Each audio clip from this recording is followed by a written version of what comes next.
31/3/2024 முடிவடைகின்ற வருடத்துக்கான நிதி கூற்றுக்கள் 31/3/2024 இருந்து அப்படியோ போகிறோம் 30/6/2024 நிதி கூற்றுகள் அங்கீகரிக்கப்பட்டால் இந்த 31/3/2024க்கும் 30/6/2024க்கும் இடையிலான இந்த விண்டோ இருக்கு தானே, இந்த விண்டோ தான் events after the reporting period, right? அறிக்கையிடும் திகதிக்கு பிந்திய கால நிகழ்வுகளுக்கான விண்டோ. இதில் நாம் 2 விஷயங்களை படிச்சிருப்போம். ஒன்று அட்ஜஸ்டிங் ஈவென்ட் என்று சொல்லக்கூடிய சீராக்கும் நிகழ்வுகள் அப்படின்னு சொல்லி இடம்பெறலாம். அதே மாதிரி நன் அட்ஜஸ்டிங் ஈவென்ட் சொல்லக்கூடிய சீராக்க தேவையற்ற நிகழ்வுகள் இடம்பெறலாம் படிச்சிருப்போம். சீராக்க தேவையற்ற நிகழ்வுகள் இடம்பெறலாம் என்பதை நம்ம படிச்சிருப்போம். நினைவிருக்குதா ஸ்டூடெண்ட்ஸ்? என்னென்ன விஷயங்களை நம்ம செஞ்சிருப்போம்? நாம் பார்க்குற முதலாவது விஷயம் 31/3/2020 நிலைமை உள்ளதா? Condition existed, right?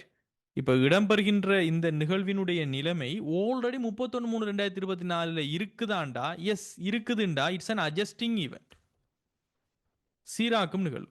இல்லை, அந்த டைம்ல இதுக்கான எந்த ஒரு விஷயமுமே இடம்பெறவில்லை என்றால் அது non adjusting event. Okay, so adjusting ஈவெண்ட்ல ஆல்ரெடி நடந்ததுக்கான ஆதாரங்கள் இருக்கும், இது சும்மா வெளிப்படுத்தும். அப்போ இங்கே எவிடன்ஸ் என்பது இருக்கும். வி ஹவ் எவிடன்ஸ், இது 31/3/2024 இருக்கிறது. இது அப்படி ஒரு எவிடன்ஸும் இல்லை, இட் ஜஸ்ட் அ ரிஃப்ளெக்ஷன். இது ஜஸ்ட் எரோஸ் ஆஃப்டர்வர்ட்ஸ், ரைட்? இது பிறகு இடம்பெற்ற ஒரு நிகழ்வை தவிர வேற ஒன்றும் இல்லை. அப்போ இதுதான் நம்ம முக்கியமான விஷயம். அதோட நான் உங்களுக்கு நிறைய உதாரணங்கள் நான் தந்திருப்பேன் நோட்ஸில். நீங்கள் பார்த்தீங்கன்னா, let me take you to the notes here. கணக்கீட்டு நியமங்களில் எல்கேஎஸ் 10 நான் படிக்கும்போது உதாரணங்கள் தான் நீங்கள் ரொம்ப முக்கியம் ஸ்டூடெண்ட்ஸ், அதை நினைவு வச்சுக்கொள்ளுங்கன்னு சொல்லி நான் உங்களுக்கு உதாரணங்கள் நல்லாவே தந்திருந்தேன். வழக்கினுடைய தீர்ப்புகள் எப்படி பார்க்கப்படுகிறது, திவால் நிலையை அறிவிக்கிறது, இந்த மாதிரி நிறைய உதாரணங்கள் நான் உங்களுக்கு தந்திருந்தேன். முக்கியமாக நீதிமன்ற தீர்ப்புகள் சம்பந்தமாக அறிக்கையிடல் திகதிக்கு முன்னரே நிறுவனத்தின் மீது இருந்த ஒரு வழக்கு. இங்கே முக்கியமான விஷயம் என்னென்னா, அறிக்கையிடும் திகதிக்கு முன்னர் நிறுவனத்தினுடைய தீர்ப்பு இருந்த ஒரு வழக்கை அறிக்கையிடல் திகதிக்கு பின்னர் தீர்ப்பாகி நிறுவனம் நட்டஈடு செலுத்த வேண்டி ஏற்படல், ரைட்? இந்த மாதிரியான விஷயங்கள். சொத்துக்களினுடைய பெறுமதி குறைவு, அறிக்கையிடல் திகதிக்கு பின்னர் பெறப்படுகின்ற தகவல்கள் அறிக்கையிடல் திகதியிலே ஒரு சொத்தின் பெறுமதி குறைந்திருப்பதை உறுதிப்படுத்தக்கூடிய எவிடன்ஸ் இருக்குதுன்னு சொல்லி. சொத்துக்களை கொள்வன செய்கிற விற்பனை செய்தல், ரைட்? அறிக்கையிடல் திகதிக்கு முன்னர் கொள்வன செய்யப்பட்ட சொத்துக்களின் விற்பனை விலை அறிக்கையிடல் திகதிக்கு பின்னரே உறுதிப்படுத்தப்படுதுன்னா ஆல்ரெடி குறைஞ்சிதான் இருந்திருக்குங்கிறதுக்கான ஆதாரம் அது. அதே மாதிரி மோசடி தவறுகள், நிதி கூற்றுகள் தவறான என்பதனை காட்டும் மோசடிகள் தவறுகளை கண்டுபிடிக்கிறது எல்லாம் சீராக்கக்கூடிய நிகழ்வுகள் அப்படின்னு சொல்லிக்கிறேன். சீராக்க தேவையற்ற நிகழ்வுகள் என்பதற்கு உதாரணமாக சந்தையில் மதிப்பு நம்முடைய இயர் எண்டுக்கும் நம்மளுடைய ஆத்தரைசேஷன் டேட்டுக்கும் இடையில் இடம்பெறுவது, தீ வெள்ளம் பாதிப்பு ஏற்படுறது, வணிகத்தை புதிய வணிகம் ஒன்றை கொள்வனவு செய்கிறது, சந்தையில் மதிப்பு குறையிறது, பங்கு வெளியீடு, புதிய வழக்கொன்று நம்மளுடைய டேட்டுக்கு பிறகு வழங்குறது எல்லாமே வரும். அப்போ புதிய வழக்கு வரும்போது அது சீராக்காத நிகழ்வு, அந்த டேட்டுக்கு சீராக தேவையில்லை. ஸோ இதெல்லாம் நான் உங்களுக்கு தெளிவாக நான் சொன்ன விஷயங்கள் தான். சொத்துக்களுடைய சந்தை பெறுமதி வீழ்ச்சி, இயற்கை அனர்த்தம், வணிக கூட்டணைவு, பங்குகளை வெளியிடுற வழக்குகள் 2 விஷயம் இருக்குது. அறிக்கையிடல் திகதிக்கு பின்னர் ஏற்பட்ட ஒரு சம்பவத்துக்கான வழக்கு தொடரப்படுகிறது என்றால் அறிக்கையிடல் திகதிக்கு பின்னர் அது சீராக்க தேவையற்ற நிகழ்வு. அறிக்கையிடும் திகதிக்கு முன்னர் இருக்கக்கூடிய அது இந்த நிலைமையை இருக்கக்கூடிய ஒரு வழக்கு இப்போது தீர்ப்புக்கு நமக்கு ஏதாவது ஃபைன் போட வந்துச்சுன்னா அது சீராக்கக்கூடியது. ஸோ தெளிவாக நீங்கள் வித்தியாசத்தை புரிஞ்சுக்கொள்ளணும். அப்போ முதலாவது வாசிங்க. வாடிக்கையாளர் ஒருவரால் ரூபாய் 1.5 மில்லியன் இழப்பீடு ஒன்றை கோரி 10/4/2024, இப்போ 10/4 என்பது 31/3/2024க்கும் 30/6/2024க்கும் இடைப்பட்ட காலப்பகுதி, அதில் எந்த ஒரு மாற்றமும் இல்லை. ஸோ வாடிக்கையாளர் ஒருவரால் 1.5 மில்லியன் இழப்பீடு ஒன்றை கோரி 10/4/2024 கம்பெனிக்கு எதிராக வழக்கொன்று தொடுக்கப்பட்டிருந்தது. இவ்விழப்பீட்டை செலுத்துமாறு 15/6/2024, அதாவது நம்மளுடைய கணக்கீட்டினுடைய ஆத்தரைசேஷன் பண்ணின டேட்டுக்கு முன்னாடி டேட்லயே நீதிமன்றம் கட்டளை ஒன்று கொடுக்கப்பட்டுச்சு. இப்ப நான் தந்திக்கிற நோட்ஸின் படி, நான் தந்திக்கிற உதாரணத்தின் படி இது அட்ஜஸ்டிங் ஈவெண்டா நான் அட்ஜஸ்டிங் ஈவெண்டா, சீராக கூடிய நிகழ்வா சீராக தேவையற்ற நிகழ்வா? What you think? I need answers my dear. என்னது இது? ஒரு சீராக்க? I need answer please let me know. சீராக கூடிய நிகழ்வா சீராக தேவையற்ற நிகழ்வா? வழக்கு எப்போது தொடுக்கப்பட்டுள்ளது? இது சீராக கூடியதா சதுர்ஷன்? பாருங்க, வழக்கு எப்போது தொடக்கப்பட்டுள்ளது? 10/4/2024. 10/4/2024 என்பது எப்போது? 31/3/2024 பிறகு. இது மார்ச் மாசம், இது ஏப்ரல் மாசம். அப்போ நம்மளுடைய நிதிக்கூட்டினுடைய முடிவு திகதி முடிவடைந்ததுக்கு பிறகுக்கு தொடுத்த வழக்கு என்பது 31/3/2024 ஏற்கனவே இருக்குதா? ஏற்கனவே இருக்கிற வழக்காது. பாருங்க, நம்ம உதாரணத்தை பாருங்க. சீராக தேவையில்லாத நிகழ்வுக்கு நான் சொல்லிக்கிறேன் தெளிவா. அறிக்கையிடல் திகதிக்கு பின்னர் ஏற்பட்ட ஒரு சம்பவத்துக்காக வழக்கு தொடரப்படுது. ரைட்? அப்ப இந்த வழக்கு தொடரப்படுவது இழப்பீடு கோரி அறிக்கையிடல் திகதிக்கு பின்னர் வழக்கு தொடரப்பட்டு அதுக்கான தீர்ப்பு வந்தால் இந்த நிலைமை 31/3/2024 இருந்துச்சா? ஏற்கனவே வழக்கு தொடரப்பட்டு அது பேசப்பட்டுட்டு கோர்ட்ல ஆர்கியூமெண்ட் போயிட்டு இருந்துச்சாண்டா? இல்ல. கேஸ் ஃபைல் பண்ணப்படுது ரிப்போர்ட்டிங் டேட்டுக்கு பிறகு. அப்போ கம்பெனிக்கு எதிராக கிளைம் பண்ணப்படுது. 31/3/2024 எந்த ஒரு கிளைமுமே இல்லை, எந்த ஒரு பொறுப்புமே கம்பெனிக்கு இல்லை. அவங்களுக்கு தெரியாது, அவங்க ஜோசியம் பார்க்க முடியாது மார்ச் 31. ரைட்? அப்ப அந்த நிலைமை எவ்வாறு ஏற்படுகிறது என்றால், அந்த கண்டிஷன் எப்போது ஏற்படுது என்றால் ஏப்ரல் 31க்கு பிறகு. நம்மளோட விண்டோ வந்து ஓப்பன் ஆனதுக்கு பிறகு. இந்த விண்டோ நம்ம ஓப்பன் பண்ணிக்கிறோம் தானே, இங்க பாருங்க, 31/3/2024 விண்டோக்கு பிறகு தான் இந்த வழக்கு தொடரப்படுகிறது. ஸோ 31/3/2020 எவிடன்ஸ் நிலைமை உள்ளதாண்டா இங்க நோ. நோ தான் ஆன்சர் முதலாவது ஈவெண்ட்டுக்கு. அப்போ நீங்க என்ன செய்யணும்? இது ஒரு சீராக்க தேவையற்ற நிகழ்வு. சீராக்க தேவையற்ற நிகழ்வு, ஆனால் 1.5 மில்லியன் என்பது பெரிய ஒரு தொகை. எனவே குறிப்புகளாக நீங்க வெளிப்படுத்த முடியுமே தவிர 31/3/2024 எந்த ஒரு பொறுப்பையும் நீங்கள் உருவாக்க முடியாது. ஆனா இதுவே இந்த இந்த கேஸ் மைடியர்ஸ் 31/3/2024 முன்னரே தொடரப்பட்ட ஒரு வழக்காக இருந்து வழக்கு பேசப்பட்டு, ஆனால் 31/3/2024 பிறகு அல்லது 30/6/2024 முன்னர் இந்த விண்டோ பீரியட்ல நமக்கு தீர்ப்பு வரப்போகுது 1.5 மில்லியன் அப்படின்னு சொல்லி நம்ம ஏதோ ஒரு இழப்பீடு கொடுக்க போறோம் தெரிஞ்சா அது என்னது? அது சீராகக்கூடிய நிகழ்வு. புரியுதா நான் சொல்றது? அப்ப இங்க டேட் என்பது ரொம்ப முக்கியம். வழக்கு தொடரப்படுவது என்பது 31/3/2024 முன்னர் என்றால் அல்லது 31/3/2024 அந்த டேட்ல இருந்தா அந்த டேட்ல நிலைமை இருக்குது. அப்ப நமக்கு ஒரு பொறுப்பு வரப்போகுதுன்னு தெரிஞ்சா நம்ம அதனை கட்டாயமாக ரிகனைஸ் பண்ணணும். இது சீராக்க தேவையற்ற நிகழ்வு இந்த விண்டோக்கு. புரியுதா? தெளிவா நான் விளங்கியிருக்கேன்னு நினைக்கிறேன். அப்ப எனவே முதலாவது வந்து சீராக்க தேவையற்ற நிகழ்வு. Right? So I can write it here for answer purpose. இந்த இலக்கம் முதலாவது என்ன? சீராக்க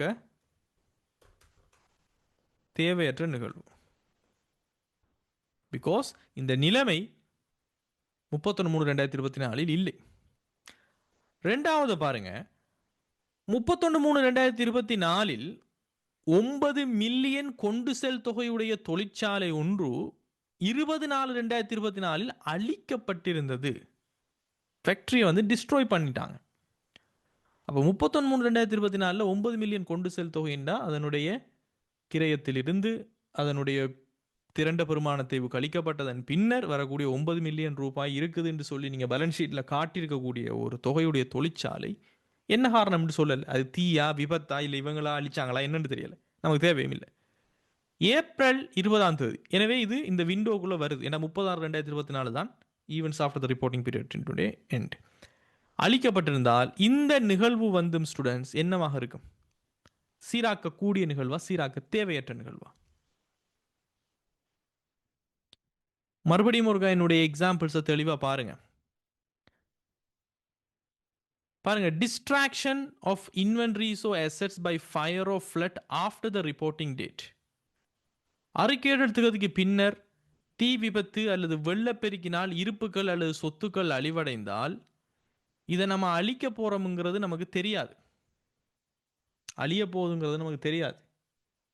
அது பிளானிங்கோ எதுவுமே நமக்கு தெரியாமல் ஒரு விஷயம் நடந்திருந்தால் அது சீராக்க தேவையற்ற நிகழ்வு. ஏன்னா உங்களுக்கு அதை பற்றிய எந்த ஒரு கண்டிஷனும், இது அழிய போகுதுங்கிற எந்த ஒரு நிலவரமும் உங்களுக்கு தெரியாது. ரைட்? அப்போ இந்த கேட்டகரிக்குள்ள இது வாரத்தால் இது சீராக்க தேவையற்ற நிகழ்வு. அப்போ நல்லா தெளிவாக விளங்கி கொள்ளுங்க.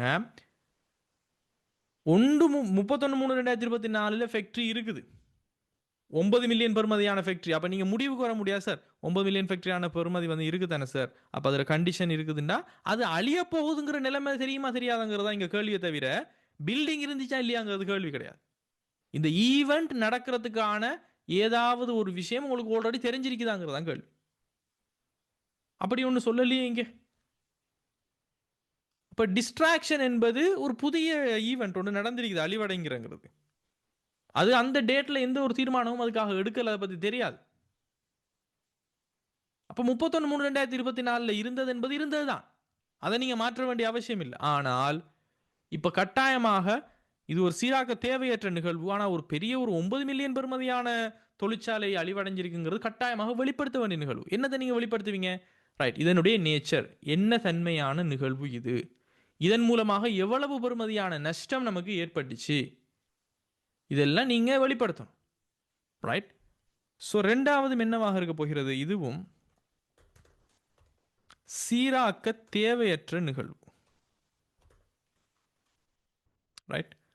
ஸோ மூன்றாவது பாருங்க, 31/5/2024 மே மாதம் 31 வாடிக்கையாளர் ஒருவர் முறிவடைந்ததாக வெளிப்படுத்தப்பட்டுள்ளார். 31/3/2024 உள்ளவாறு வாடிக்கையாளரிடம் இருந்து பெற வேண்டிய தொகை வந்து 3 மில்லியன். 30 லட்சம் ரூபாய் தர வேண்டிய ஒருத்தர் 31/3/2024 இவர்கிட்ட காசு வரும்னு சொல்லி நீங்க காட்டி வச்சிருக்கக்கூடிய ஒருத்தர் 31/5/2024 முறிவடைந்ததாக அவர் வந்து அறிவிச்சிருக்கிறார் என்றால் இது வந்து சீராக்க தேவையற்ற நிகழ்வா, சீராக்க கூடிய நிகழ்வா? நோட்ஸை பாருங்க, இது எங்க நான் போட்டிக்கிறேன்னு சொல்லி தெளிவாக நான் போட்டிப்பேன். சீராக்க கூடிய நிகழ்வுகளுக்குள்ள உதாரணத்தில் மிக முக்கியமான உதாரணத்தில் உண்டு. இது பாருங்க, I think it is not available, right? Okay, I think it's missed. Okay, நீங்கள் நல்லா நினைவு வச்சுக்கொள்ளுங்க, இந்த நிகழ்வு வந்து ஓவர் நைட்டில் யாராவது முறிவடைஞ்சிருவாங்களா? ஒரு பிஸ்னஸ் செய்கிறவங்க இன்றைக்கு நல்லா ஆயிக்கிறாங்க, அடுத்த நாளே அவங்க பேங்க்ரப்சி அப்படின்னு சொல்லி அறிவிக்கிறாங்கன்னு சொன்னால் அது ஒரு நாளில் நடக்குமா? ப்ராக்டிக்கலாக நான் கேட்குறேன். எந்த ஒரு கஸ்டமரும் ஓவர் நைட்டில் இன்சால்வென்சி ஆகுறல்ல, வழக்குலந்தோ முறிவடைந்தோ போகிறல்ல, ஏற்கனவே ஃபைனான்ஷியல் டிஃபிகல்ட்டி இருந்துக்கிட்டு தான் இருக்கும். அப்போ 31/3/2024 ஆல்ரெடி இவர் ஃபைனான்ஷியல் டிஃபிகல்ட்டியில் இருந்துட்டு இருப்பார். பேங்க்ரப்சி சிம்பிளாக பொறவுக்கு சொல்கிறாங்க, அவ்வளவுதான். எனவே நீங்கள் 30 லட்சம் ரூபாய் பெற வேண்டியதாக இருக்கக்கூடிய தொகை ஏற்கனவே நீங்கள் அதிகமாக தான் காட்டிட்டு இருக்கிறீங்க. இந்த நிலைமை அவருக்கு ஆல்ரெடி இருந்துக்கு தான் இருக்குது, இந்த பேங்க்ரப்சிங்கிற நிலைமை. இதன் காரணமாக நீங்கள் என்ன செய்யணும்? இதனை திருத்தணும். ரைட்? இது ஒரு சீராக்க கூடிய நிகழ்வு, சீராக்க தேவையான நிகழ்வு. பிகாஸ் இந்த பேங்க்ரப்சிங்கிற கண்டிஷன் அவருக்கு ஆல்ரெடி 31/3/2024 இருக்குது. ஸோ சீராக்க தேவையான நிகழ்வு என்றால் எப்படி நீங்கள் சீராக்குவீங்க? எப்படி டபுள் என்ட்ரி போடுவீங்க? ரைட், இப்போ இவர்கிட்ட காசு வராது, அது 100% ஷுவர். ஏன்டா இவர் வந்து பேங்க்ரப்சியும் அறிவிச்சிட்டாரு. எனவே அறவிட முடியா கடனாக இதனை கருதி அறவிட முடியா கடன் கணக்கில் வரவு வைப்பீங்க. How much it is? 3 million, right? So இவர 3 மில்லியன் ரூபாவும் நமக்கு இப்போ காஸ்ட். அதே சமயம் வியாபார கடன்பட்டோர் அல்லது வியாபார கடன்பட்டோர் கட்டுப்பாட்டு கணக்கில் நாம் செலவு வைப்போம் இந்த 3 மில்லியனை. பிகாஸ் நேரடியாக கடன்பட்டோர்லேருந்து எடுப்போம். எப்பயுமே இது அறவிட முடியா கடன் கழிக்கப்பட்டதன் பின்னர் தொகைக்கு தான் நம்ம ஐயக்கடன் ஏற்பாடு பார்க்கணும். இதெல்லாம் பேசிக் விஷயங்கள். ரைட்? 3 விஷயங்கள். அப்போ 3ல் 1 மட்டும்தான் திருத்த வேண்டியதாக இருக்குது. ஸோ முதலாவது கொஸ்டனுக்கான ஆன்சர் நம்ம பண்ணிட்டோம். அதாவது இதில் சீராக்க தேவையற்ற நிகழ்வு அல்லது நிகழ்வுகளுடைய இலக்கங்களை முதலாவதும் ரெண்டாவதும் சீராக்க தேவையற்றது. அப்போ 1,2 நீங்கள் கொடுக்கணும் இங்கே ஆன்சரை. சரியா? அடுத்தது மேற்படி சீராக்கக்கூடிய நிகழ்வை அல்லது நிகழ்வுகளை கருத்தில் கொண்டதன் பின்னர் 31/3/2024 உள்ளவாறான சரியான மொத்த சொத்து, மொத்த சொத்துக்கள் மற்றும் மொத்த பொறுப்புகள். ஓகே, அப்போ மொத்த சொத்து மொத்த பொறுப்புகளில் என்ன தாக்கம் ஏற்படுத்துங்கிறத கேட்குறாங்க. இப்போ பாருங்க, ஏற்கனவே எவ்வளவுக்கு மொத்த சொத்துக்கள் இருக்குதுங்கிறத சொல்லிக்கிறாங்க. இங்கே மொத்த சொத்துக்கள்,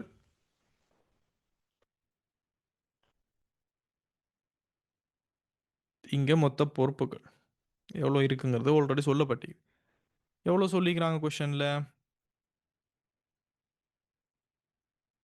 60 மில்லியனும் 25 மில்லியனும். ஸோ ஆல்ரெடி 60 மில்லியன், ஸோ 60,000 ரூபாயில் எடுக்கலாம். 25 மில்லியன் 25,000 சொல்லி ரூபாய் ஆயிரங்கள் எடுக்கலாம். சரியா? பட் ஆன்சராக எழுதும்போது ஃபுல்லாக எழுதிடுங்க. இப்போ பாருங்க ஸ்டூடெண்ட்ஸ், இந்த ஒரே ஒரு விஷயம் தான் சீராக்கப்படுது. அறவிட முடியா கடன் கணக்கில் 3 மில்லியனும் வியாபார கடன் பற்றோர் கட்டுப்பாட்டு கணக்கில் செலவுல 3 மில்லியனும் போகுது. இதில் அறவிட முடியா கடன் என்பது ஒரு செலவீடு சம்பந்தப்பட்ட விஷயம். அது வருமானம் செலவீடு பாதிச்சு லாபத்தை தான் பாதிக்கும். சொத்து பொறுப்புக்கும் அதுக்கு சம்மந்தம் இல்லை. சரியா? அப்போ இந்த 3 மில்லியன் சொத்தையோ பொறுப்பையோ எதுவும் செய்யுமாண்டா இல்லை. ஆனால் வியாபார கடன் பற்றோர் கட்டுப்பாட்டு கணக்கு என்பது, வியாபார கடன் பற்றோர் என்பது ஒரு சொத்து. அப்போ இங்கே சொத்து என்ன செய்கிறது? குறைவடைகிறது. ரைட்? அப்போ 60,000 ரூபாய் என்பது 3,000ஆல் குறைவடைய போகிறது சொத்து. ரைட்? ஆனால் இங்கே முதலாவது ஈவெண்ட்டும் ரெண்டாவது ஈவெண்ட்டும் நன் அட்ஜஸ்டிங் ஈவெண்ட், சீராக்க தேவையற்றது.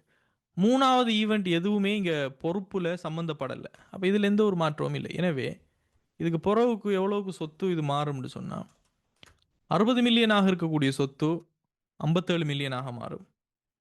25 மில்லியனாக இருக்கக்கூடிய பொறுப்பு அப்படி 25 மில்லியனாகவே இருக்கும். அப்போ சொத்துக்கள், மொத்த சொத்துக்கள் 57 மில்லியனும் 25 மில்லியனும் பொறுப்பாக இருக்கும். சிம்பிள் விஷயம்.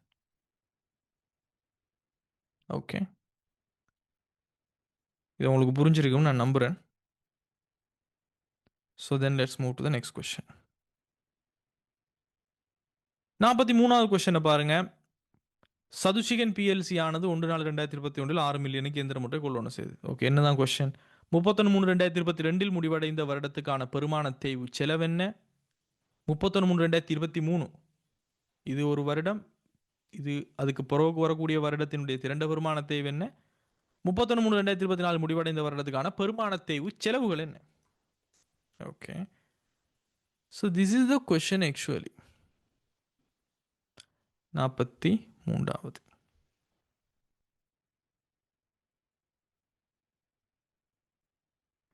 ரைட். ஸோ கொஸ்டினை ஃபர்ஸ்ட்டுக்கு நம்ம ரீட் பண்ணுவோம். அப்போ தான் இதனுடைய கான்டெக்ஸ்ட் என்னங்கிறது நமக்கு தெரியும். I'm taking the question to Excel sheet.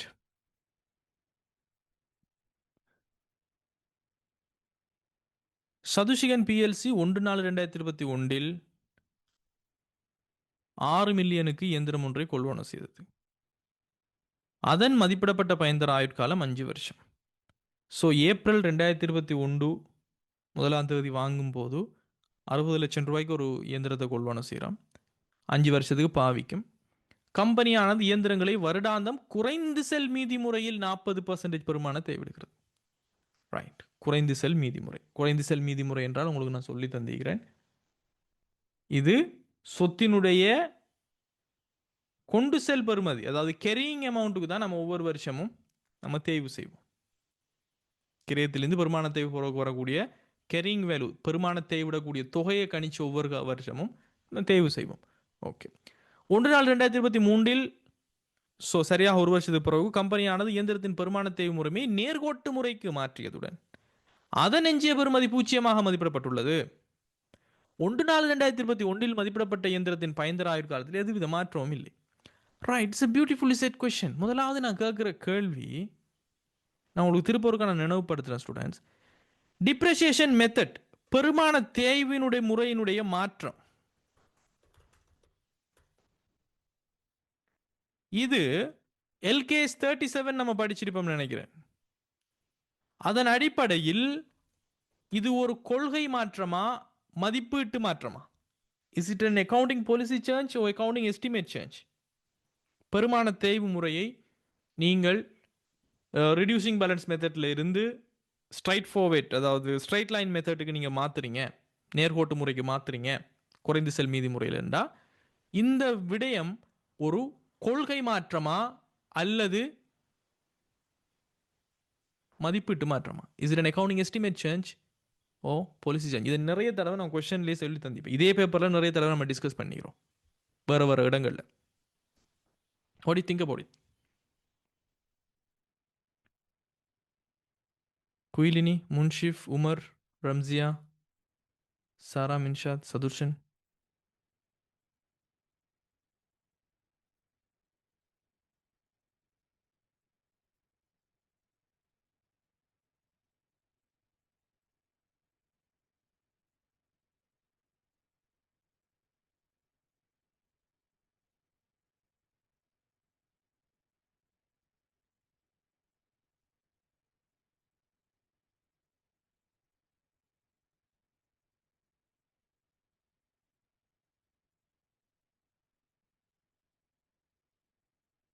என்ன நினைக்கிறீங்க ஸ்டூடெண்ட்ஸ்? I need answer. தூங்குறீங்களோ தெரியாது எல்லாரும்.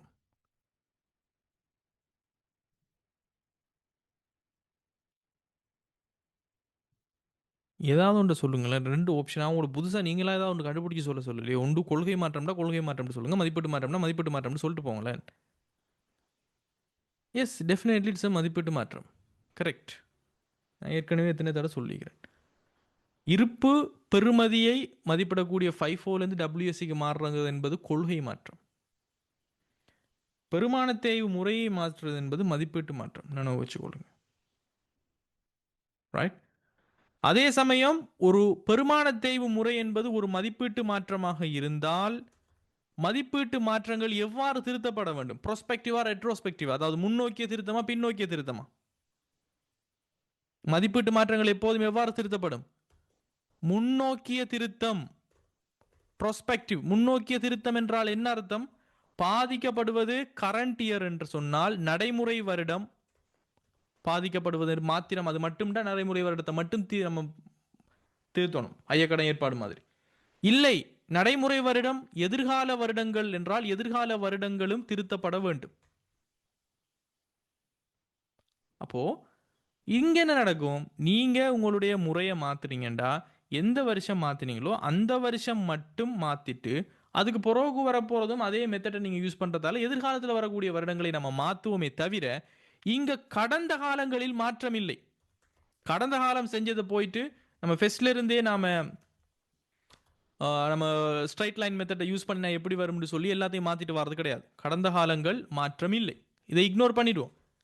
ஏண்டா அன்றம் இருந்த தரவுகளை வைத்து அன்றம் நாம செஞ்சு கொண்டோம், இப்ப இருக்கக்கூடிய தரவுகளை வைத்து இப்ப செஞ்சு கொண்டோம். அப்ப முதல் செஞ்சது பிழை கிடையாது. அதனாலதான் இது கணக்கீட்டு மதிப்பீட்டு மாற்றம். புரியுதா? அப்ப பழைய வருடங்களினுடைய விடயங்கள் மதிப்பீட்டு மாற்றத்தில் இருக்காது. நீங்க எந்த ஒரு ஓப்பனிங் பேலன்ஸினுடைய நிறுத்தி வைத்த லாபத்தை மாற்ற தேவையில்லை.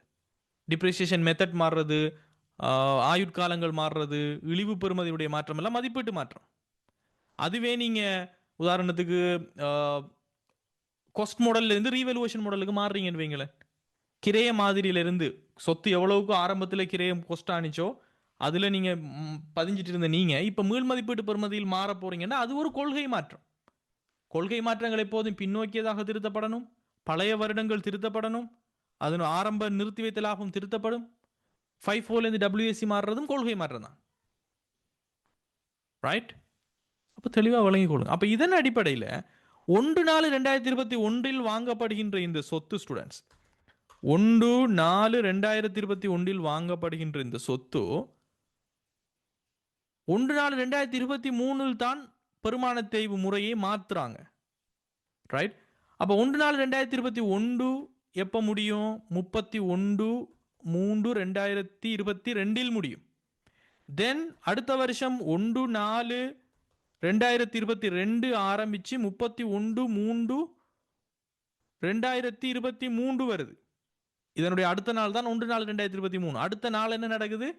மாற்றம் வருது. அப்ப இந்த 2 வருஷமும் நாம என்ன செஞ்சிருப்போம்? நாம இந்த குறைந்து செல் மீதியின் அடிப்படையில் தான் நம்ம பெருமான தேய்வு செஞ்சிருப்போம். அப்ப இந்த மதிப்பீட்டு மாற்றம் இடம்பெறும் போது இது அன்டச்ட், செஞ்சது தான். இப்ப நீங்க மதிப்பீட்டு மாற்றம் செஞ்சிட்டீங்கிறதுக்காக போயிட்டு திருத்தி எல்லாத்தையும் கொண்டு வரது கிடையாது. Does it make sense?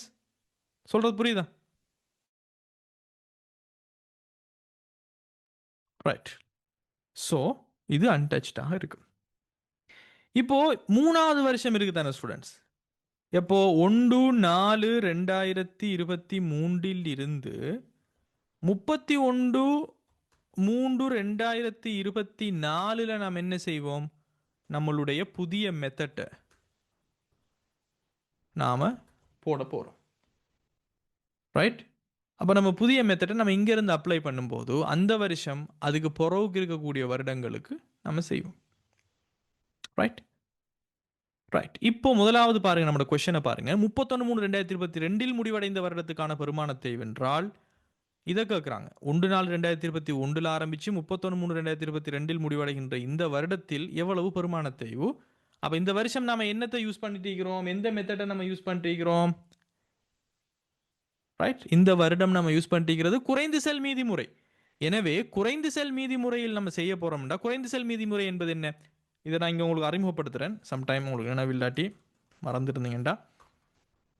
குறைந்து செல் மீதி முறை இதை நம்ம ரிடியூசிங் பேலன்ஸ் மெத்தட் என்று சொல்லி இங்கிலீஷில் சொல்லுவோம். Reducing balance method. ஏன் நம்ம இதை குறைந்து செல் மீதி முறை அல்லது ரிடியூசிங் பேலன்ஸ் மெத்தட் என்று சொல்லுவோம்டா, ஒவ்வொரு வருஷமும் நம்மளுடைய பெருமான தேய்வு நம்ம பதிவு செய்யறது குறைந்து கொண்டே போகும். வருமான கூற்று கொண்டு போகிறது. காரணம் என்னென்னா, சிம்பிளா நாம இங்க சொத்தினுடைய கேரியிங் வேல்யூ இருக்கு தானே, முன்கொண்டு வரப்படுகின்ற முன்கொண்டு செல் பெறுமதி என்று சொல்லுவோம். இந்த முன்கொண்டு செல் பெறுமதி அல்லது தேறிய பெறுமதி, இந்த பெறுமதிக்கு தான் நாம எத்தனை பெர்சன்டேஜ் பார்ப்போம். உதாரணத்துக்கு இந்த கொஸ்டின்ல 40%. ஏன் நாம இங்க முன்கொண்டு செல் பெறுமதி எடுக்கிறோம்டா, ஒரிஜினலாக நம்ம எடுக்கிறது உண்மையிலே தேய்வடையக்கூடிய தொகை. அக்கவுண்டிங் ஸ்டாண்டர்ட் படி நான் உங்களுக்கு வழங்கப்படுத்தணும்டா, தேய்வடையக்கூடிய தொகை, டிப்ரெஷியபிள் அமௌண்ட், தேய்வடையக்கூடிய பெறுமதி முன்கொண்டு செல் பெறுமதி. ஏன்? ஒரு வருடத்தினுடைய கிரயத்திலிருந்து எவ்வளவு இதுவரைக்கும் தேஞ்சதோ அதை கழிச்சது பிறகு வரக்கூடியதுதான் முன்கொண்டு செல் பெறுமதி. அதுதான் இதுக்கு பிறகுக்கு தேய்வடையக்கூடிய தொகை. அதுக்கு பெர்சன்டேஜ் பார்க்கறது தான் குறைந்து செல் மீதி முறை. எனவே 1/4/2021 6 மில்லியனுக்கு இயந்திரம் ஒன்று கொள்வனவு செய்யப்பட்டால் அந்த 1/4/2021 வருஷத்துக்கு அதுதான் கிரயம், அதுதான் முன்கொண்டு செல்லக்கூடிய பெறுமதி. புரியுதா உங்களுக்கு? ஏண்டா 1/4/2021 டேட்ல அந்த சொத்து இதுக்கு முதல் பாவிக்கப்படல. அதனுடைய தேய்வடையக்கூடிய தொகையும் அதனுடைய முன்கொண்டு செல் பெறுமதியும் அதனுடைய கிரயமும் வாங்கப்பட்ட டேட்டில் ஒன்றுதான், ஃபர்ஸ்ட் வருஷத்துக்கு. அப்போ அந்த டைம்ல 6 மில்லியன் தான் அதனுடைய முன்கொண்டு செல் பெறுமதி. அதுல எந்த ஒரு மாற்றமும் இல்லை. அப்போ இந்த 6 மில்லியன் தேய்வடையக்கூடிய தொகை, அங்க இழிவு பெறுமதி எதுவுமே சொல்லப்படல. ரைட்? அப்ப 40% வருஷத்துக்கு பெருமான தேய்வு செய்யப்படுகிறது என்றால் இது 0.4 நீங்க பெருக்கி விட்டீங்கன்னா அந்த வருஷத்துக்கு 2.4 மில்லியன், 24 லட்சம் அல்லது 2.4 மில்லியன் அல்லது ரூபாயிரங்களில் 2400 அந்த வருஷத்துக்கான பெருமான தேய்வு. ஈவன் அடுத்த வருஷமும் அதுதான் பெருமான தேய்வா இருந்திருக்கும். ஏன்னா இந்த ஒரு மாற்றம், அடுத்த வருஷம் அது பெருமான தேய்வாக இருக்காது. ஏனென்றால் இங்க குறைந்து செல் மீதி முறை. இப்போ 1/4/2023 இருந்து 31/3/2023 பெருமான தேய்வு முறை என்றால் என்ன நடந்திருக்கும்? ஆல்ரெடி 2.4 மில்லியன் தேய்வு அடைஞ்சிட்டு. அப்ப எனவே இந்த சொத்தினுடைய கிரயம் 6 மில்லியன். 6 மில்லியன்ல 2.4 மில்லியன் ஆல்ரெடி தேய்வடைந்தால் இப்ப இதனுடைய முன்கொண்டு செல் பெறுமதி 3.6 மில்லியன். இதான் இதனுடைய தேய்வடையக்கூடிய தொகை. இந்த தேய்வடையக்கூடிய தொகை இந்த வருஷம் 40% தேய்வடைது என்றால் இதுக்கு 0.4 40% பாத்தீங்கன்னா இந்த 1/4/2022 இருந்து 31/3/2023 பெருமான தேய்வு என்பது 1.4 மில்லியன் 40,000 இருக்க போகுது. ஏன்? இது குறைந்து செல் மீதி முறை பயன்படுத்தப்படுவதனால். புரியுதா? அப்ப இது பெருமான தேய்வு. ரைட்? இது பெருமான தேய்வு. இதுவே திரண்ட தேய்வை நம்ம கணிக்கிறோம் வைங்களேன். திரண்ட தேய்வு 31/3/2022 முடியும் போது 2.4 மில்லியன், ரைட். 31/3/2024 முடியும் போது இந்த 2.4 மில்லியன்ல புதுசா 14,40,000 சேர்ந்து 3 தசம் அதாவது 38,40,000 வரப்போகுது. இது திரண்டு தேவை. அப்ப முதலாவது கேள்விக்கு ஆனா கொஸ்டனுக்கு என்ன ஆன்சர்னு பார்த்தீங்கன்னா 31/3/2022 முடிவடைந்த வருடத்துக்கான பெருமான தேய்வுக்கான செலவுகள் எவ்வளவு? இந்த 2.4 மில்லியன். முதலாவது விஷயம். ரெண்டாவது கேள்வி ஆவண்ணா கேள்வி 31/3/2023 உள்ளவாறான திரண்ட பெருமான தேய்வது இங்க இருக்கக்கூடியது 3,08,40,000. ஈனா கேள்வியை பாருங்க 31/3/2024 முடிவடைந்த வருடத்துக்கான பெருமான தேய்வு செலவு என்னண்டா, ரைட். இந்த வருஷத்துக்கான பெருமான தேவை எவ்வளவு? இந்த வருஷத்துல நம்ம புதிய மெத்தட் அப்ளை பண்ணும். புதிய மெத்தட் அப்ளை பண்ணும்போது ஸ்டூடெண்ட்ஸ் நம்ம எந்த மெத்தட்டுக்கு மாறுறோம்? புதிய மெத்தட் நேர்கோட்டு முறையாக மாறப்போகிறது. அப்ப நேர்கோட்டு முறையில் என்ன ஃபார்முலா நமக்கு சொல்லிக்கிறாங்க? ஒரு சொத்தினுடைய கிரயத்தில் இருந்து அந்த சொத்தினுடைய திரண்ட தேவை கழித்து வரக்கூடிய தேய்வடையக்கூடிய தொகையை எடுங்க. தேய்வடையக்கூடிய தொகையை எடுங்க. இந்த தேய்வடைய தொகையை அதனுடைய பயன்தரு ஆயுட்காலம், இன்னும் எத்தனை வருடங்களுக்கு இந்த சொத்தை பயன்படுத்தலாம் என்கின்ற பயன்தரு ஆயுட்காலம் அந்த டேட்ல எவ்வளவு இருக்குதோ அதனால பிரிங்க.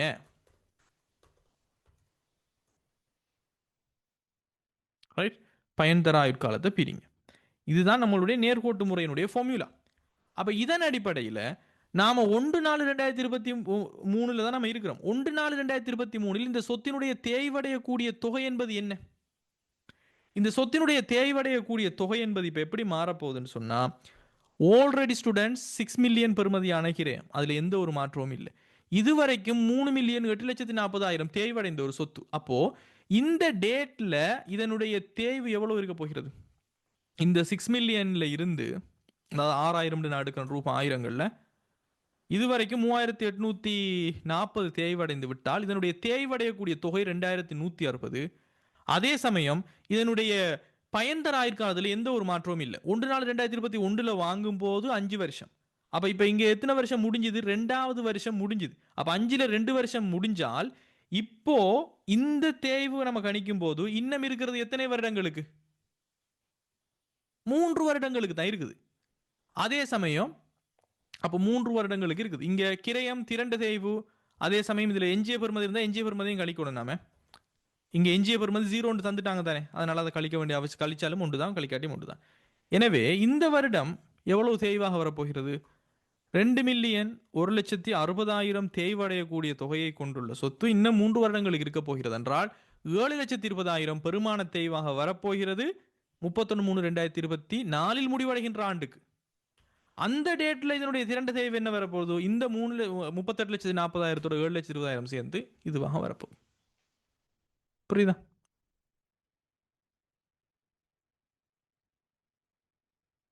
Any question?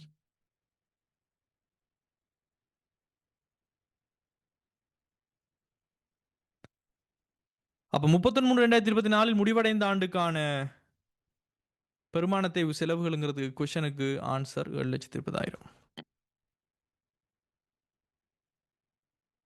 யாரு சரி என்ன சரி கேள்விகள் டவுட்ஸ் இருக்குதா?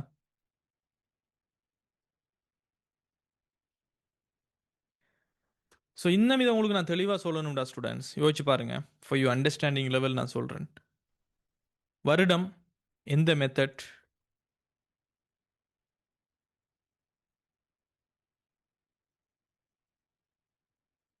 Opening carrying amount, right, depreciation, closing carrying amount வைங்களேன். சரியா? முன்கொண்டு செல் பெறுமதி 2021-22 வாங்குறோம். இங்கே நாம் reducing balance method R B use பண்ணுறோம். சரியா? குறைந்து செல் மீதி முறையை நம்ம இங்கிலீஷில் ஆர்பின்னு நான் சொல்லுவேன், ரிடியூசிங் பேலன்ஸ் மெத்தட். சரியா? இந்த ஆர்பி மெத்தட் யூஸ் பண்ணும்போது ஆரம்பத்தில் இருக்கக்கூடிய முன்கொண்டு வரப்பட்ட பெறுமதி இந்த 6 மில்லியன் தான். இந்த வருஷத்துக்கு நம்ம கணிக்கிறோம் 2.4 மில்லியன். ஏன்? 6 மில்லியன் இன்டூ 40%, 2.4 மில்லியன். அப்போது இந்த வருஷம் கேரிங் வேல்யூ 3,600. சரியா? இதுவே 2022-23 அடுத்த வருடத்துக்கும் அதே மெத்தட் தான், எந்த ஒரு மாற்றமும் இல்லை. அப்போ இங்கே ஓப்பனிங் கேரி வேல்யூ என்ன வரப்போகுது, போன வருடத்தினுடைய க்ளோசிங் கேரி வேல்யூ வரைக்க போகுது 3.6 மில்லியன். இங்கேயும் என்ன நடக்க போகுதோ 40% பார்ப்பாங்க, அப்போ 1440. அப்போ இங்கே க்ளோசிங் கேரிங் வேல்யூ எவ்வளோ வரப்போகுது, இதிலிருந்து இது போனோடனே 2160 வரப்போகுது. தென் அகெயின் 2023-24 வருஷம் வருது. இந்த மெத்தடில் ஸ்ட்ரைட் லைன் மெத்தடுக்கு மாறுறாங்க. SL straight line method. Straight line method மாறும்போது இந்த சொத்தினுடைய தேய்வடையக்கூடிய பெறுமதியில் எந்த ஒரு மாற்றமும் இல்லை. ஏன்னா கிரையம் மாறல, எதுவும் மாறல, அமௌண்ட்டில் எந்த ஒரு மாற்றமும் இல்லை. அப்போ அது 2160 தான் தேய்வடையக்கூடிய தொகை, அதாவது கெரிங் வேல்யூ, தேய்வடையக்கூடிய தொகை. ஆனால் இங்கே டிப்ரெசியேஷன் நடக்க போது இந்த 2160 இந்த 3 வருஷத்தை தான் மிச்சம் பாவிக்க முடியும். அப்போ 720 தான் மாறுது. அப்போ இந்த க்ளோசிங் கேரிங் வேல்யூ 2160 720 போனால் 1440 வரும். அதே மாதிரி உதாரணத்துக்கு 2024-25 மொத்தம் 5 வருஷமே இந்த மெத்தட்லையும் எஸ்எல் தான், ஸ்ட்ரைட் லைன் மெத்தட் தான் நம்ம யூஸ் பண்ணோம். இங்கே தேவைப்படக்கூடிய தொகை என்ன, 1440. தென் அகெயின் ஸ்ட்ரைட் லைன் மெத்தட்ல என்ன செய்யும், ஒரே அமௌண்ட் தான் வரும் ஸ்டூடெண்ட்ஸ். எப்படி இப்போ இதனுடைய தேவைப்படக்கூடிய தொகை 1440, அதை எஞ்சிய பயன்தர ஆயுட்காலத்தில் 1 2 3 வருஷம் போகுதுண்டா, 4வது வருஷத்தில் செய்ய போறீங்கன்னா அந்த 2 வருஷம் தான் இருக்குதுண்டா 720 தான் வரும். அப்போ இங்கே திருப்ப 720 ரூபாய் கேரிங் வேல்யூ. கடைசி வருஷம் 2025-26 கடைசி வருடத்திலையும் எஸ்எல் ஸ்ட்ரைட் லைன் மெத்தட். இங்கே தேவைப்படக்கூடிய தொகை இருக்கிறது 720, closing carrying value of the previous period. அப்போ இங்கேயும் என்ன நடக்கும், 720 ரூபா தேவைப்படக்கூடிய தொகை ஒரு வருஷம் மட்டும்தான் எஞ்சிய பயன்தர ஆயுட்காலம், பிரிச்சிங்கண்டா மறுபடியும் 720. அப்போ 720 720 போனால் 0 ஆயிரும் சொத்து. இதில் பாருங்க, குறைந்து செல் மீதி முறை பயன்படுத்தப்படுகின்ற காலம் எல்லாம் 2400 1450 ஆகும். அடுத்த முறையும் அதே பயன்படுத்திருந்தால் குறைந்த தொகை வரும். ஆனால் நேர்கோட்டு முறை பயன்படுத்துகிற காலம் எல்லாமே ஒரே தொகை வந்துட்டு இருக்கு. அதனால தான் அதுக்கு பேர் நேர்கோடு. நம்ம இதை ஒரு கிராஃபாக பறஞ்சோம்னா ஒரு நேர்கோடாக இருக்கும். That's the thing. புரிஞ்சுதா? இது மாதிரி கொஸ்டின் வந்தால் தெளிவாக விளங்கிக்கோங்க. அப்போ நான் மறுபடியும் நினைவுபடுத்துகிறேன் ஸ்டூடெண்ட்ஸ், பெருமான தேய்விடல் முறையில் மாற்றம் ஏற்படுகிறது என்றால் அது கணக்கீட்டு மாற்றம், முன்கூட்டி திருத்தணும். அதனால தான் நாம் இப்போ பாருங்க, இந்த 2400 1440 எல்லாம் போய் திருத்த மாட்டோம். ஏன்னா இது மதிப்பீட்டு மாற்றம். அந்த தாக்கம் எப்போ ஏற்பட்டிக்குது, 2023 24 25 நடைமுறை ஆண்டு மற்றும் எதிர்கால ஆண்டுகளுக்கு தான் தாக்கம் ஏற்பட்டிக்குது. இதுதான் ப்ராஸ்பெக்டிவ் சேஞ்ச், ரைட்? கணக்கீட்டு மதிப்பீட்டு மாற்றம். எனவே பெருமான தேய்விடல் முறை மாற்றம், ஆயுட்கால மாற்றம், இழிவு பெறுமதி மாற்றம் எல்லாமே முன்னோக்கி திருத்தப்பட வேண்டிய கணக்கீட்டு மதிப்பீட்டு மாற்றம். ஆனால் காஸ்ட் மாடல்லேருந்து ரீவல்யூஷன் மாடலுக்கு மாறுறது, FIFO-லேருந்து WSCக்கு மாறுறதெல்லாம் கொள்கை மாற்றம், பின்னோக்கி திருத்தணும். அப்படின்னா என்ன அர்த்தம், எப்பயில இருந்து ஆரம்பிச்சாங்களோ அதெல்லாம் திருத்திட்டு வந்து அதனுடைய லாபத்தினுடைய தாக்கத்தை பார்த்து நிறுத்தி வைத்த லாபத்தை திருத்தணும். இந்த வேலையெல்லாம் செய்யணும். அப்போ ப்ராஸ்பெக்டிவ் சேஞ்சில் நாம பழைய வருடங்கள் கல்குலேஷன் பண்ணதை நாம டச் பண்ண மாட்டோம். தெளிவாக வழங்கியிருக்கும் நான் நம்புறேன். Right, now let's move to the next question. 44வது கொஸ்டினை பாருங்க. SLFRS 15 வாடிக்கையாளர்களுடனான ஒப்பந்தங்களில் இருந்தான வருமானத்தின்படி பின்வரும் ஒவ்வொரு கூற்றும் உண்மையா அல்லது பொய்யா என குறிப்பிடுங்க. ரைட், கன்செப்சுவலான கொஸ்டின். SLFRS 15 பியூட்டிஃபுல்லாக படிச்சு தந்திக்கிறேன். முதலாவது சொல்லுங்க, வாடிக்கையாளர் ஒருவருக்கு உறுதியளிக்கப்பட்ட பொருள் அல்லது சேவையை வழங்குவதன் மூலம் செயற்திறன் கடப்பாட்டினை, அதாவது பெர்ஃபார்மன்ஸ் ஒப்ளிகேஷன்ஸ், செயற்திறன் கடப்பாட்டினை திருப்தி செய்யும் பொழுது நிறுவனம் வருமானத்தை இனங்காணல் வேண்டும். Is it true or false? Revenue recognise when a performance obligation is satisfied. Simply தான் இதனுடைய மீனிங். சரியா பிள்ளையா கூட்டுற ஸ்டூடெண்ட்ஸ்? எப்போது வருமானம் இனங்காணப்படல் வேண்டும் என்பதனை SLFRS 16 வாடிக்கையாளருடனான ஒப்பந்தங்களிலான வருமானத்தின்படி என்ன சொல்லப்பட்டது? சரியா பிள்ளையா? Do I need to take you to the SLFRS 16 notes? என்ன படிச்சுக்கிறோம்? SLFRS 16 குத்தகைகள்ல பாருங்க,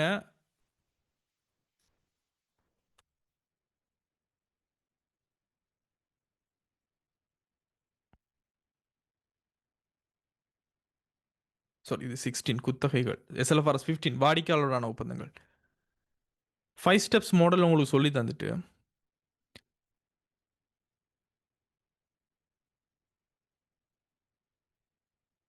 பாருங்க, recognize the revenue when or as the performance obligation is satisfied. அப்படியே இருக்குது நான் சொன்னது.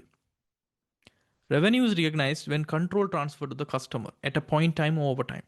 செயற்பாட்டு கடப்பாடு பூர்த்தி செய்யப்படும் போது வருமானத்தை அங்கீகாரிங்க. எப்போ உங்களோட பெர்ஃபார்மன்ஸ் ஒப்ளிகேஷன் என்ன, ஒரு ஏசியும் கொடுக்குறேன், நான் உங்களுக்கு சர்வீஸும் தருவேன்டா, ஏசி கொடுக்கப்பட்டுச்சு, அந்த ஏசியினுடைய கண்ட்ரோல் கஸ்டமருக்கு மாறுற டைமில் வருமானத்தை இனங்காணுங்க. காசு கொடுக்குறது வாரது இல்லை. சர்வீஸ் கொடுக்குறீங்கன்னா ஒவ்வொரு மாதம் சர்வீஸ் குடிச்சு முடித்தது பிறகு தான் நீங்கள் வருமானத்தை ஒவ்வொரு மாதம் தான் இனங்காணும். சொல்லப்பட்டிக்குதா இல்லையா? சொல்லப்பட்டிக்குது, தெளிவாக இருக்குது. அப்போ வாடிக்கையாளர்களுக்கு உறுதியளிக்கப்பட்ட பொருள் அல்லது சேவையை வழங்குவதன் மூலம் பெர்ஃபார்மன்ஸ் ஒப்ளிகேஷன், கம்பெனியுடைய பெர்ஃபார்மன்ஸ் ஒப்ளிகேஷனை திருப்தி செய்யும் பொழுதுதான் நிறுவனம் வருமானத்தை இனங்காண வேணும். காசு வரும்போதோ காசு போகும்போதோ இல்லை. மொத்த காசை நீங்கள் இப்போவே வாங்கலாம், அல்லது நீங்கள் சப்ஸ்கிரிப்ஷனில் நீங்கள் வாங்கலாம். இதெல்லாம் எங்களுக்கு கணக்கு இல்லை. எப்போ உங்களோட பெர்ஃபார்மன்ஸ் ஒப்ளிகேஷனை நீங்கள் முடிக்கிறீங்க, நாங்கள் 24 மாதத்துக்கு நீங்கள் கண்ட்ராக்ட் எடுத்துக்கிறீங்கன்னா ஒவ்வொரு மாதமும் நீங்கள் பூர்த்தி செய்ய தான் கண்ட்ராக்டினுடைய சர்வீஸை நீங்கள் கொடுக்குறீங்கன்னு சொன்னால் நீங்கள் அதை ரெகக்னைஸ் பண்ணலாம். பொருளாக கொடுக்குறீங்கன்னா பொருள் அப்பயே போயிடுச்சு, அந்த மாதமே நீங்கள் ரெகக்னைஸ் பண்ணலாம் மொத்தமாக. ஏற்கனவே நம்ம கொஸ்டினும் பார்த்துக்கிறோம், படிச்சுக்கிறோம். அப்போ இது என்ன, இது ஒரு சரியான கூற்று, true statement. Right right. B பாருங்க, பொருட்கள் அல்லது சேவைகளை பரிமாற்றம் செய்கையில் நிறுவனம் காசாக பெற்றுக்கொண்ட கைமாற்று தொகையே கொடுக்கல் வாங்கல் விலை என்று சொல்றாங்க. இது சரியா பிள்ளையா ஸ்டூடெண்ட்? நல்ல அவதானமாக அவர் ரீட் பண்ணணும் ஸ்டூடெண்ட்ஸ். இது ஏலவல் அக்கவுண்டிங் பேப்பர், ஒவ்வொரு வேர்டையும் கவனமாக விளங்கி கொள்ளணும். பாருங்க, பொருளை அல்லது சேவையை நீங்கள் எக்ஸ்சேஞ்ச் பண்ணும்போது காசாக பெற்றுக்கொண்ட கைமாற்று தொகையே கொடுக்கல் வாங்கலினுடைய விலை, டிரான்சாக்ஷன் பிரைஸ் என்பது அதுதான். காசா வாங்குறது மட்டும்தான் டிரான்சாக்ஷன் பிரைஸ். அப்படியே நம்ம படிச்சுக்கிறோம். பாருங்க, கொடுக்கல் வாங்கல் விலையை தீர்மானிக்கிறதுல டிட்டர்மைன் த டிரான்சாக்ஷன், நிறுவனம் பெற எதிர்பார்க்கும் தொகை காசாக பெற்றதில்லை. இதுல வேரியபிள் எக்ஸ்சேஞ்சஸ், வியாபார கழிவு உட்பட. So determine the transaction prices, estimate the amount entity expects to receive. என்னென்ன விடயங்களை நீங்கள் பெறுவதற்கு எதிர்பார்க்குறீங்களோ அதுதான். இப்போ உதாரணத்துக்கு ஏசி வந்து 1,00,000 ரூபாய் கொஸ்ட் ஆகுது. ஒவ்வொரு மாதமும் நீங்கள் 10,000 ரூபாய் எங்களுக்கு தரணும். 24 மாதங்களை நான் உங்களுக்கு கொஸ்டினும் ஆல்ரெடி நான் செஞ்சு காட்டிக்கிறேன், இதே பேப்பரில் செஞ்சு காட்டிக்கிறேன். நம்ம டிரான்சாக்ஷன் பிரைஸை நம்ம கன்சிடர் பண்ணும்போது எது எப்படி கன்சிடர் பண்ணணும் நாம?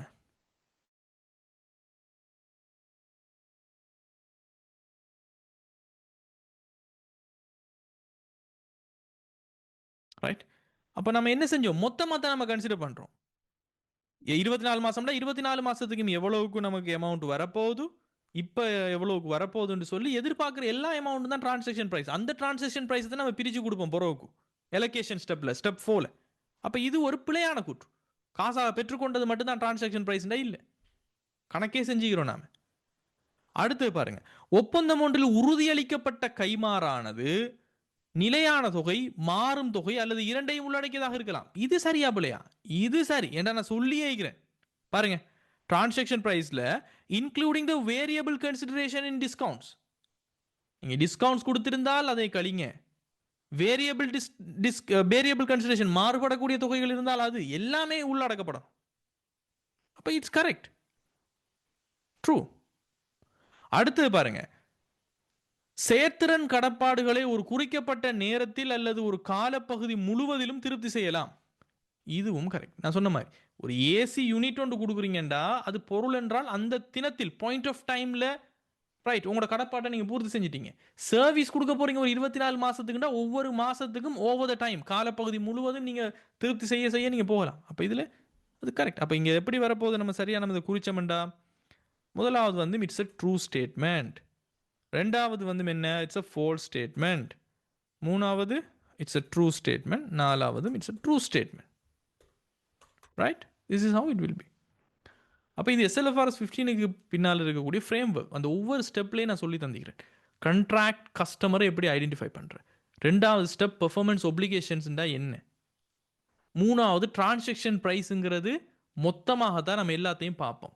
அந்த மொத்த விலையை நம்ம எலோகேஷன் பண்ணுறது தான் நாலாவது ஸ்டெப். பெர்ஃபார்மன்ஸ் ஒப்ளிகேஷன்ஸுக்கு எலோகேட் பண்ணுவோம். எலோகேட் பண்ணினதை எப்படி நம்ம ரிகக்னைஸ் பண்ண போகிறோங்கிறது அஞ்சாவது ஸ்டெப். அதுதான் கொஸ்டினாக கேட்டுக்கிறாங்க. அப்போ இதில் முதலாவது கூற்று சொல்லப்படுவது என்பது கரெக்டான கூற்று. ஏன்னா பெர்ஃபார்மன்ஸ் ஒப்ளிகேஷன்ங்கிறது ஒரு ப்ராமிஸ். நாங்கள் இந்த கண்ட்ராக்டின் படி இந்த பொருளை, இந்த சேவையை எவ்வளோ காலத்துக்குள்ள நாங்கள் செஞ்சு தருவோம். எப்போ கண்ட்ரோல் டிரான்ஸ்ஃபர் ஆகுதோ அப்போ நம்ம ரிகக்னைஸ் பண்ண முடியும். ரைட்? இப்போ நீங்கள் காசை வாங்கிட்டீங்க, பொருளை டெலிவரி பண்ணல, ரெவென்யூ ரெகக்னைஸ் பண்ண முடியுமா? வருமானமாக பதிய முடியுமா? பதிய முடியாது. அது ஒரு பொறுப்பு. பொருளை கொடுத்துட்டீங்க, காசு வரல, பதியலாமா? பதியலாம். காசு வரணும்னு அவசியம் இல்லை. கடன் பற்றா போட்டுட்டு காசு வந்துச்சு, வருமானம் இனங்காணப்படுகிறது. ரைட்? ஸோ தெளிவாக வழங்கிக்கொள்ளணும். ரெண்டாவது ஸ்டேட்மெண்ட்டில் இருக்கக்கூடிய படிப்பின் என்ன நமக்கு? ரைட்? ரிசீவ்ட் இன் கேஷ் மட்டும் கிடையாது ஸ்டூடெண்ட்ஸ், எதிர்பார்க்கிறது. சரி, ரைட். அண்ட் மூணாவது விஷயம், அதுவும் உங்களுக்கு நான் சொல்லி தந்திக்கிறேன், ஃபிக்ஸ்ட் அமௌண்ட்ஸ், வேரியபிள் அமௌண்ட் எல்லாமே வரும். உதாரணத்துக்கு நீங்கள் ஒரு டிரான்சாக்ஷன் நடத்தும்போது சொல்லுவாங்க, நீங்கள் மெஷினை டெலிவரி பண்ணும்போது நான் 10 லட்சம் தருவேன். ரைட்?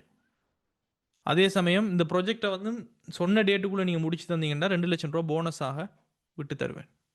சொன்ன டைமுக்குள்ளே காசெல்லாம் தந்து எல்லாத்தையும் கன்சிடர் பண்ணி தான் நீங்கள் உங்களோட பெர்ஃபார்மன்ஸ் ஒப்ளிகேஷனுக்குரிய அந்த விஷயத்தை நீங்கள் தீர்மானிக்கணும். உங்களுடைய டிரான்சாக்ஷன் ப்ரைஸை நீங்கள் தீர்மானிக்கணும்.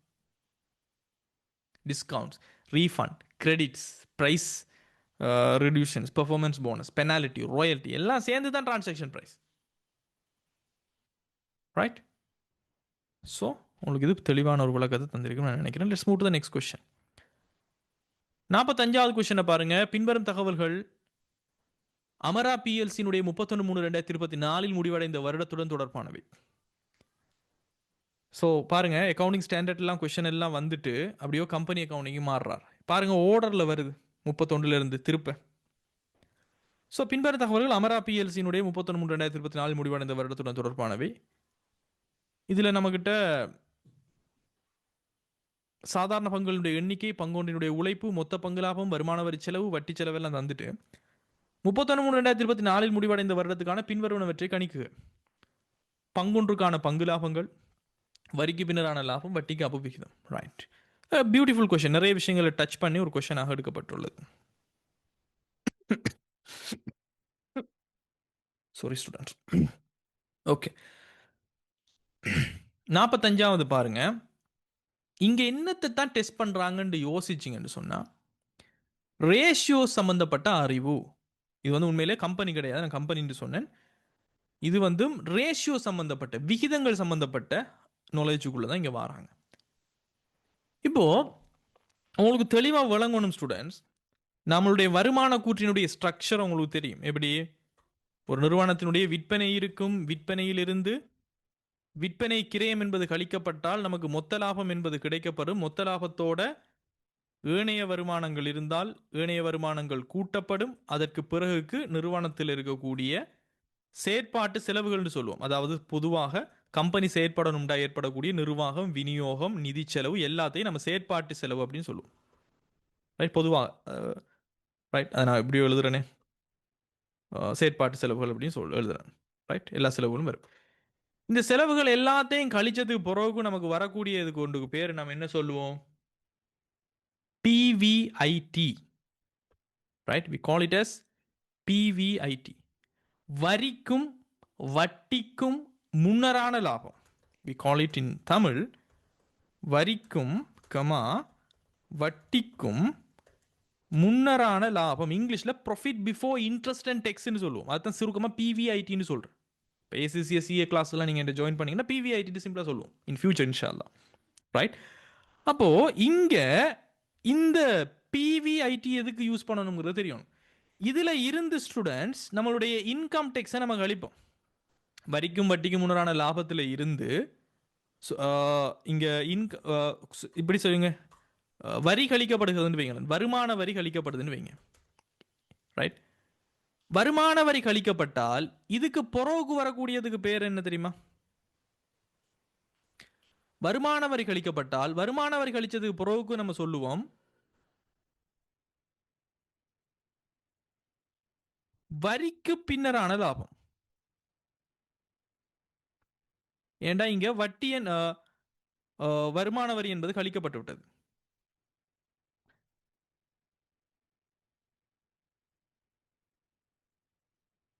ரைட்? ப்ராஃபிட் ஆஃப்டர் டேக்ஸ், வரிக்கு பின்னரான லாபம்னு சொல்லுவோம். ஸ்டூடெண்ட்ஸ் நினைவு வச்சுக்கொள்ளுங்க, செயற்பாட்டு செலவுகளுக்குள்ள இது கிடையாது. நான் வட்டி செலவு சொல்லலை, சரியா? அது நினைவு வச்சுக்கொள்ளுங்க. வட்டி செலவு தவிர்ந்தது தான் நம்ம செயற்பாட்டு செலவுன்னு சொல்கிறோம். ரைட்? நிதி செலவு வராது செயற்பாட்டு செலவுக்குள்ள, அது நிதியிட்ட செலவு. சரியா?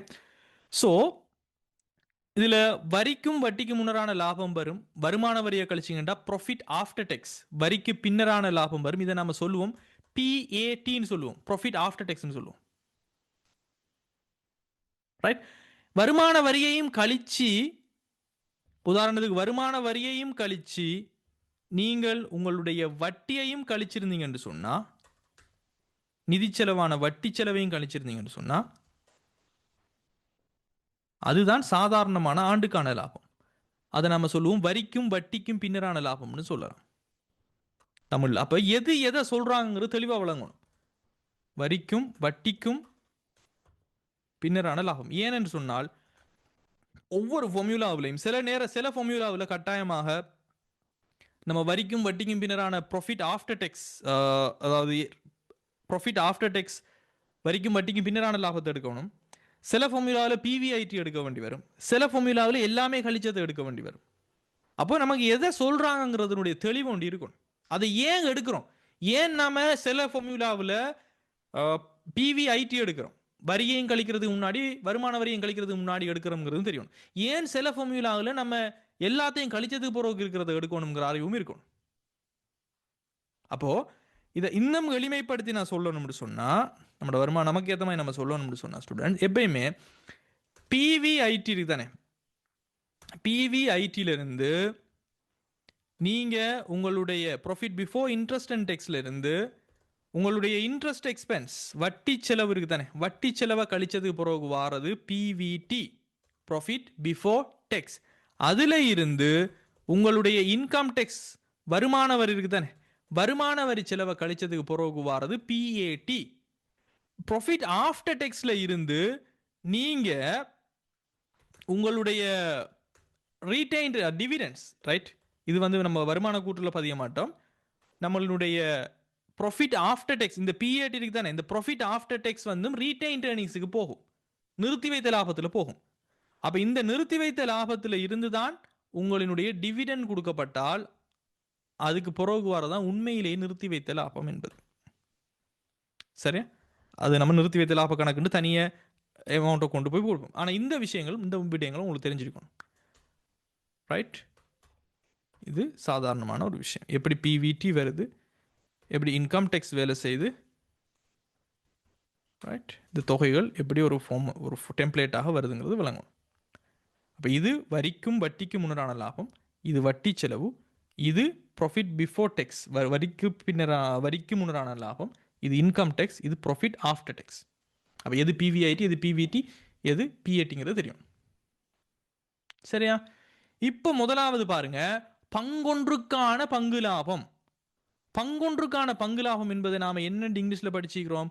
Dividend per share, DPS, dividend per share. அப்படின்னா என்ன அர்த்தம் ஸ்டூடெண்ட்ஸ்? பங்கொன்றுக்கான லாபம் என்பது அர்த்தம் என்னன்னா, எத்தனை பங்குகள் உங்களோட கம்பெனியில் இருக்குது, ரைட்? அதே சமயம் எவ்வளவு பங்கு லாபம் இந்த வருஷம் கொடுத்தீங்க. அப்போ இந்த வருஷம் கொடுத்த மொத்த பங்கு லாபத்தை எத்தனை பங்குகள் இருக்குது என்றால், ஒரு பங்கு எவ்வளவுக்கு லாபத்தை, அதாவது பங்கு லாபத்தை, ஆண்டுக்கான லாபம் இல்லை, பங்கு லாபம் உழைச்சி கொடுத்திருக்குது ஷேர் ஹோல்டர்ஸுக்கு என்பதுதான் பங்கொன்றுக்கான லாபம். அப்போ இங்க பங்கொன்றுக்கான லாபம் என்பது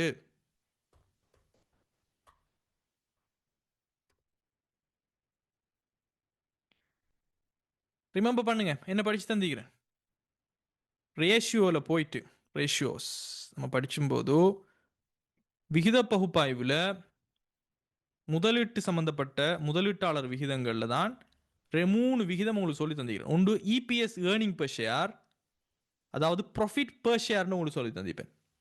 ரைட்? ப்ராஃபிட் பெர் ஷேர்னா ஒவ்வொரு ஷேர்ஸும் எவ்வளவுக்கு லாபத்தை கொண்டு வந்தீங்க. இதுல ஃபார்முலாவில் என்னத்தை யூஸ் பண்ணுவோம்? ரைட்? இது உங்களுக்கு முகமது பிஎல்சியோட நான் ஒப்பிட்டு செஞ்சு தந்திருந்தேன். ஆண்டுக்கான லாபம், ஆண்டுக்கான லாபம் என்பது என்ன? ப்ராஃபிட் ஆஃப்டர் டேக்ஸ், எல்லாத்தையும் கழிச்சதுக்கு பிறகு இருக்கிறது தான் நம்ம கொண்டு போய் ஷேர் ஹோல்டருக்கு கொடுப்போம். வரியும் செலுத்திட்டோம், வருமான வரியும் செலுத்திட்டோம், எல்லாம் போனதுக்கு பிறகு எவ்வளவுக்கு மிஞ்சினிச்சு என்பதை, எத்தனை பங்குகளை வச்சிருக்கிறாங்கன்னு சொன்னா ஒரு பங்கு எவ்வளவுக்கு உழைச்சி தந்திக்குங்கிறத நம்ம வருடத்துக்கான லாபத்தை இங்க யூஸ் பண்ணுவோம், ப்ராஃபிட் ஆஃப்டர் டேக்ஸ், பிஏடி. ஆனால் டிவிடெண்ட் பெர் ஷேரை நம்ம யூஸ் பண்ணும்போது டிவிடெண்ட் பெர் ஷேரில் ஒரு வருடத்துக்கான சாதாரண பங்குகளுக்கான பங்கு லாப தொகை ஒரு வருஷத்துக்கு எவ்வளவுக்கு நீங்க இந்த வருஷத்துக்கான டிவிடெண்ட் பெர் ஷேர் இந்த வருஷத்துக்கு எவ்வளவுக்கு பங்கு லாபம் கொடுத்தீங்க எத்தனை பங்குகளை வச்சிருக்கீங்கன்னா ஒரு பங்கு எவ்வளவுக்கு டிவிடெண்டா உழைச்சு கொடுத்துச்சு லாபத்தே அல்ல ஷேர் ஹோல்டர்ஸுக்கு பங்கு லாபமா கொடுத்தது எவ்வளவுக்கு உழைச்சு கொடுத்துச்சு அதான் டிவிடெண்ட் பெர் ஷேர்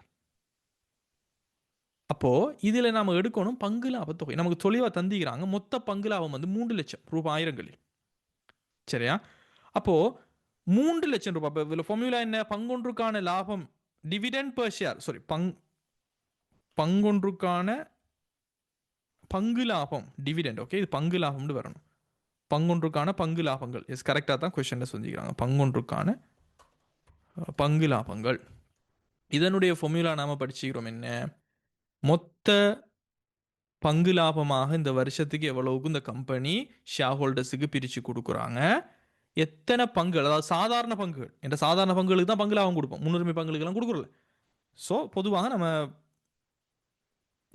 சாதாரண பங்குகள் தந்திக்கிறாங்க ஸோ சாதாரண பங்குகளின் எண்ணிக்கை அவங்க தெளிவாக தான் தந்திக்கிறாங்க சாதாரண பங்குகளின் எண்ணிக்கை ஸோ இப்போ பார்த்தீங்கன்னா மொத்தமாக பங்கு லாபம் இந்த வருடத்திற்கு 3 லட்சம் ரூபாய் கொடுக்கப்பட்டுள்ளது பங்குகளின் எண்ணிக்கை இப்போ நமக்கு தேவை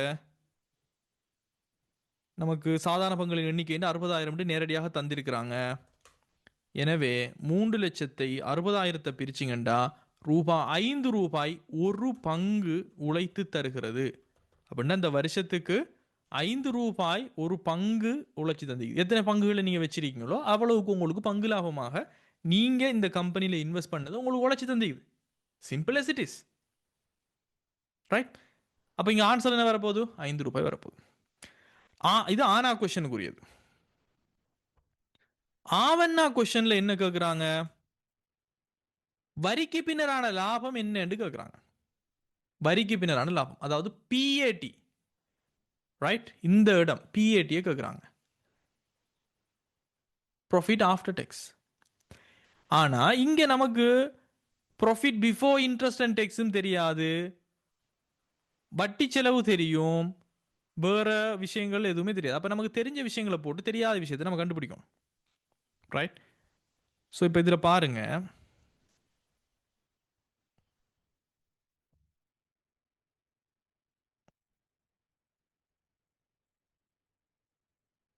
ரைட் இதில் பிஏடி தான் நம்மளோட கேள்வி சரியா சாதாரண பங்குகளின் எண்ணிக்கை பங்கொன்றின் உழைப்பு மொத்த பங்கு லாபம் வருமான வரி செலவு ஓகே வருமான வரி செலவு 700 ரூபாய் இருக்குது கழிக்க வேண்டிய ஐட்டம் 700 ரூபாய் இருக்குது வட்டி செலவு தந்திருக்கிறாங்க வட்டி செலவு 500 ரூபாய் இருக்குது கழிக்க வேண்டியது 500 ரூபாய் இருக்குது இப்போவும் நமக்கு ஒரு இலக்கம் தெரியாம விட்டு மற்றதெல்லாம் தெரிஞ்சாதான் நம்ம மற்றதெல்லாம் கண்டுபிடிக்க முடியும் ஆனால் இங்கே நமக்கு பிவிஐடியும் தெரியாது ரைட் பிவிடியும் தெரியாது அப்போ நமக்கு ஒன்றுக்கும் மேற்பட்ட தெரியாக்கணியங்கள் இருக்கும்போது நம்மளால இந்த மெத்தடில் நம்ம போக முடியாது அப்போ வேற வழியை தான் தேடணும் வேற வழி தெரியும் போது நமக்கு தந்திருக்கக்கூடியதுல இதில் க்ரூவை பாருங்க வருமான வரி செலவை தனியாக வச்சு செய்ய முடியாது வட்டி செலவு தனியாக வச்சு செய்ய முடியாது பங்கொன்றிற்கான உழைப்பு ஒன்று தந்திருக்கிறாங்க பங்கொன்றுக்கான உழைப்புன்னா என்ன students earning per share EPS தந்திக்கிறாங்க ரைட் ஸோ இபிஎஸ் தந்திக்கிறாங்க இபிஎஸ் தான் ஏர்னிங் பெர் ஷேர் பங்கொன்றுக்கான உழைப்பு ஸோ பங்கொன்றுக்கான உழைப்புல நாம எதை யூஸ் பண்ணுவோம் ப்ராஃபிட் ஆஃப்டர் டேக்ஸ் ஆன பிஏடியை தான் யூஸ் பண்ணுவோம் பிஏடி ஆன ப்ராஃபிட் ஆஃப்டர் டேக்ஸை நம்ம யூஸ் பண்ணி எத்தனை நம்பர் ஆஃப் ஷேர்ஸுங்கிறத நம்ம பிரிப்போம் சாதாரண பங்குகளினுடைய எண்ணிக்கையால் நம்ம பிரிப்போம் இதுதான் நம்மளுடைய ஃபார்முலா அப்போ நமக்கு தெரியும் பங்கொன்றுக்கான உழைப்பு ஒவ்வொரு பங்கும் 30 ரூபாவை உழைத்து கொடுக்கிறது ரைட் அதாவது லாபம் உழைத்து கொடுக்கிறது பங்கு லாபம் கிடையாது லாபம் உழைத்து கொடுக்கிறது 30 ரூபாய் பிஏடி நமக்கு தெரியாது ஆனால் நமக்கு சாதாரண பங்குகளினுடைய எண்ணிக்கை தெரியும் இந்த கம்பெனியில் 60,000 பங்குகள் இருக்கிறது என்றால் ப்ராஃபிட் ஆஃப்டர் டேக்ஸை நமக்கு கண்டுபிடிக்க முடியுமா முடியாதா எப்படி வரும் 30 60,000 பெருக்கினீங்கடா right 30 into 60,000 it will give you the answer 1.8 million that is your PAT அப்போ இங்கே 1.8 மில்லியன் வந்தால் தான் உங்களுக்கு பிரிச்சா அந்த 30 ரூபா வரும் அப்போ 18 லட்சம் புரியுதா? Simple no. அப்போ கீ பாயிண்ட் என்ன, உங்களுக்கு தெரிஞ்சிருக்கணும். இபிஎஸ்ல நம்ம யூஸ் பண்றது ப்ராஃபிட் ஆஃப்டர் டேக்ஸ், ரைட்? வரிக்கு பின்னரான லாபம், அதாவது எல்லாத்தையும் கழிச்சது பிறகு வரக்கூடிய லாபம். ஏனென்றால் ஏன் இதை நம்ம இதை எப்படி நினைவு வச்சு கொள்ளலாம்? நம்ம பார்க்கறது ஸ்டூடெண்ட்ஸ், பங்கொன்றுக்கான உழைப்புண்டா கடைசியில் ஷேர் ஹோல்டருக்கு என்ன போய் கொடுக்க போகுது, என்ன சேர போகுதுண்டா, அது வட்டியும் கொடுத்தது பிறகு அரசாங்கத்துக்குரிய வருமான வரியும் கொடுத்தது பிறகு தான் அவங்களுக்கு என்ன மிஞ்சம் இருக்குங்கிறத நம்ம பார்க்கணும். அதுதான் profit after tax, right? Even இப்போ இந்த கம்பெனியில் ஸ்டூடெண்ட்ஸ் முன்னுரிமை பங்குகள் வழங்கப்பட்டிருந்து முன்னுரிமை பங்கு லாபங்கள் கொடுக்கப்பட்டிருந்தால் அந்த முன்னுரிமை பங்கு லாபங்களும் கழிச்சதுக்கு பிறகு தான் நீங்க இங்க ப்ராஃபிட் ஆஃப்டர் டேக்ஸை நீங்க வைக்கணும். இங்க உங்களுக்கு தந்திருந்தால், ஏனென்றால் முன்னுரிமை பங்கு லாபம் கொடுக்குறவங்களுக்கு முன்னுரிமை பங்கு லாபமும் கொடுத்தது பிறகு தான் மிஞ்ச போகுது ஷேர் ஹோல்டருக்கு. அப்போ இந்த கொஸ்டின்ல அது தரல, அதனால நம்ம ப்ராஃபிட் ஆஃப்டர் டேக்ஸை நம்ம யூஸ் பண்றோம். That is logical. ஆனா முன்னுரிமை பங்கு லாபம் கொடுக்கப்பட்டிருக்குது என்று சொன்னால் அதையும் கழிச்சது பிறகு தான் என்ன மிஞ்சுதோ அதை தான் நம்ம கொடுக்க போறோம் சாதாரண பங்குதாரர்களுக்கு. அப்போ அது தந்திருந்தால் அதையும் நீங்க கழிக்கணும். இது ப்ராக்டிக்கல், ரைட்? ஸோ ஆனா கொஸ்டின் ஆவண்ணா கொஸ்டின் டன். ஸோ ஈனாவை பாருங்க, வட்டி காப்பு விகிதம். இன்ட்ரெஸ்ட் கவர் ரேஷியோவை நான் சொல்லி தந்துக்கிறேன். வட்டி காப்பு விகிதம் என்பது என்னத்தை நம்ம யூஸ் பண்ணுவோம்? ஒரு கம்பெனி, ரைட், தங்களுடைய வட்டி கொடுக்கறதுக்கு முன்னாடி இருக்கக்கூடிய லாபத்தை வச்சு எத்தனை தடவை வட்டியை செலுத்த முடியும் என்பதுதான் வட்டி காப்பு விகிதம். அப்போ இதை பாருங்க, நம்மளுடைய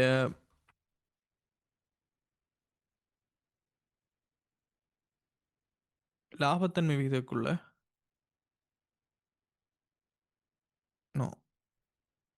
லெவரேஜ் ரேஷியோஸ், ரைட்? வட்டி காப்பு விகிதம் பாருங்க, வட்டியை செலுத்துவதற்கான ஆற்றல். நம்மளினுடைய ஃபார்முலாவில் என்ன யூஸ் பண்ணணும்? வரிக்கு முன்னரான லாபத்தோட வட்டியை கூட்டணும். அப்படின்னா என்ன அர்த்தம்? வரிக்கும் வட்டிக்கும் முன்னரான லாபம். ஏன் இதனை வரிக்கும் வட்டிக்கும் முன்னரான லாபத்தை நம்ம எடுக்கிறோங்கிறதுக்கு நான் விளக்கம் சொல்லி தான் இருக்கிறேன். ஏன் இதை பார்க்கறது யாரு? பேங்க் பார்ப்பாங்க, கடன் தாரவங்க பார்ப்பாங்க. அவங்க அரசாங்கத்துக்கு நீங்க கொடுக்க வேண்டிய காசை கொடுக்கறதுக்கு முன்னாடி, சரியா, உங்களினுடைய வட்டி செலவை நீங்க மற்றவங்களுக்கு கொடுக்கறதுக்கு முன்னாடி உங்கள்கிட்ட எவ்வளவு காசு இருக்குது, அந்த காசை பயன்படுத்தி எவ்வளவுக்கு நீங்க எங்களுக்கு தருவீங்க, உங்களுக்கு எபிலிட்டி இருக்குதா அப்படின்னு பார்க்கறதா விஷயம். அப்போ வரிக்கு முன்னரான லாபத்தோட வட்டியை கூட்டி வட்டியால் பிரிக்கிறது தான் வட்டி காப்பு விகிதம். அப்போ இதன் அடிப்படையில் இப்போ இங்க பாருங்க, நாம இதை எப்படி கண்டுபிடிக்க முடியும்? நமக்கு வட்டி செலவு தந்திருக்கிறார் 5 லட்சம். அப்போ வட்டி காப்பு விகிதம் என்பது ஃபார்முலாவை போடுங்க. வட்டி காப்பு விகிதம், வட்டி காப்பு விகிதம் என்பது பிவிஐடி யூஸ் பண்ணப்படும், ரைட்? அதாவது வரிக்கும் வட்டிக்கும் முன்னரான லாபத்தை எடுத்து ஆண்டுக்கான வட்டி செலவு எவ்வளவு போகுது ஒவ்வொரு வருஷத்துக்கும் சராசரியாக, இந்த வருஷத்துக்கு எவ்வளோங்கிறது பிரிச்சோம்னா எத்தனை தடவைங்கிறது வரும், ரைட்? இப்போ பிவிஐடி நமக்கு எவ்வளோன்னு தெரியுமா? இனி வரிக்கு பின்னரான லாபம் நம்ம கண்டுபிடிச்சிக்கிறோம், சரியா? வரிக்கு பின்னரான லாபம் வந்து profit after tax we have calculated that as 1.8 million. அப்போ நமக்கு இங்கே ஃபார்முலாவில் இப்போ 1.8 மில்லியன் வந்துருச்சு. 1.8 மில்லியன், அதாவது 1800 வந்துச்சு என்றால் பிவிடி நமக்கு தெரியுமா இல்லையா, ரைட்? 1800ஓட கழிக்கப்பட்டிருக்கக்கூடிய 700 கூட்டி விட்டீங்கன்னு சொன்னால் இங்கே 2500 வந்தால் தான் 700 போனால் 1800 வரும். அப்போது இன்ட்ரெஸ்ட் எக்ஸ்பென்ஸ் இப்போ உங்களுக்கு தெரியும், 2500ஓட கழிக்கப்பட்ட 500ஐ கூட்டி விட்டீங்கன்னு சொன்னால் இங்கே 3000 வந்தால் தான் 500 கழிக்கப்பட்டால் 2500 வரும். 2500 இருந்து 700 கழிக்கப்பட்டால் தான் 1844 வரும். இப்போ உங்களுக்கு பிவிஐடியை கண்டுபிடிச்சாச்சா இல்லையா? ஈஸியா, right? Yeah, we have done. அப்போ நமக்கு இப்போ தெரியும். இப்போ ஸோ பிவிஐடி நம்ம கண்டுபிடிச்சிட்டோம். Profit before interest and tax is 3 million, 3000. வட்டி செலவு நமக்கு தெரியுமா? எஸ், இந்த வருஷத்துக்கான வட்டி செலவு சந்திக்கிறாங்க 500 ரூபாய், ஆயிரங்கள்ல. எனவே 3000 divided by 500, it's going to be 6 times. நீங்கள் ரூபாய் ஆயிரங்களை யூஸ் பண்ணாலும் அதே தான் ஸ்டூடெண்ட்ஸ் ஆன்சராக வரும். பட் ஆன்சர் எழுதும்போது ஃபுல்லாக எல்லாத்தையும் எழுதுங்க. அப்போ இங்கே ரூபாய் 5 ரூபாய் ஆனாக்கு ஆன்சர், ஆவண்ணாக்கு ஆன்சர் 18 லட்சம், அதாவது 1.8 மில்லியன் எழுதுங்க. வட்டி காப்பு வீதம் 6 தடவைகள் எழுதுங்க. That's it. ரைட்? ஏதாவது கொஸ்டின் நீக்குதா?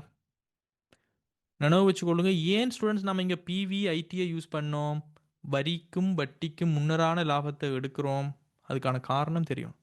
ஏனென்றால் எத்தனை தடவை இந்த கம்பெனி வட்டியை செலுத்துங்கிறது தான் கேள்வி.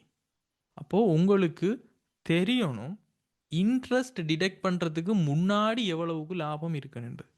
ஆனால் நமக்கு அது நேரடியாக கண்டுபிடிக்க தரல. ரைட்? நமக்கு தெரிகிறது ப்ராஃபிட் ஆஃப்டர் டெக்ஸ். அப்போ அதோட டெக்ஸையும் கூட்டணும், வட்டியையும் கூட்டணும். ரைட்? புரியுதா? I hope so you got the point. 45வது question ton.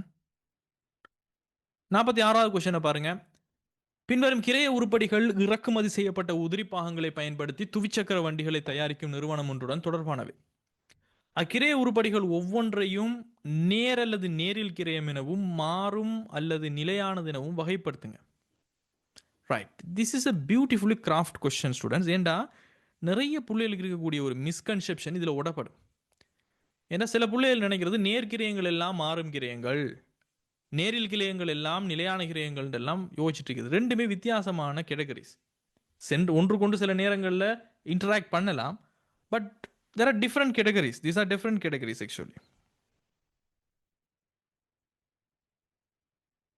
Right? So,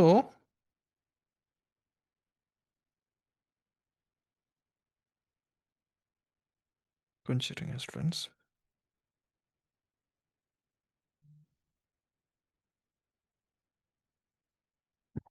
Right. பாருங்க கொஸ்டின் என்ன. பின்வரும் கிரைய உருப்படிகள் இறக்குமதி செய்யப்பட்ட உதிரி பாகங்களை பயன்படுத்தி துவிச்சக்கர வண்டிகள், அதாவது பைசிக்கிள்ஸை தயாரிக்கக்கூடிய ஒரு நிறுவனம். கிரைய உருப்படிகள் ஒவ்வொன்றையும் நேரா நேரிலா அப்படின்னு வகைப்படுத்தணும். நிலையானதா மாறுமாங்கிறதையும் வகைப்படுத்தும் போது நீங்கள் ஃபுல்லாக எழுத தேவையில்லை. நேர்ண்டா டீண்டு போடுங்க, நேரில்டா ஐ, இன்டிரெக்ட் போடுங்க, டிரெக்டோ இன்டிரெக்ட், வேரியபிளோ ஃபிக்ஸ்ட், மாறும் அல்லது நிலையானதுங்கிறத மட்டும் நோட் பண்ணுங்க.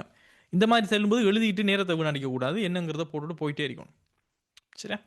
ஸோ முதலாவது விஷயம் பாருங்க, உங்களுக்கு தெரியணும் ஸ்டூடெண்ட்ஸ், நேரிலின்று பிரிக்கிறதும் மாறும் நிலையானது பிரிக்கிறதும் இரண்டுமே வேறுபட்ட கிளாசிஃபிகேஷன். ரைட்? இப்போ நம்ம நேரிலிருந்து பிரிக்கும் போது direct or indirect. Okay students, let's continue. Sorry, unavoidable call. Right. So முதலாவது பாருங்க, இங்க நேரிலிருந்து நம்ம பிரிக்கிறதும் அடுத்தது வேரியபிள் ஃபிக்ஸ்டு பிரிக்கிறதும் டிஃபரண்டான கிளாசிஃபிகேஷன் மெத்தடாலஜி. வேரியபிள் ஃபிக்ஸ்ட், சரியா?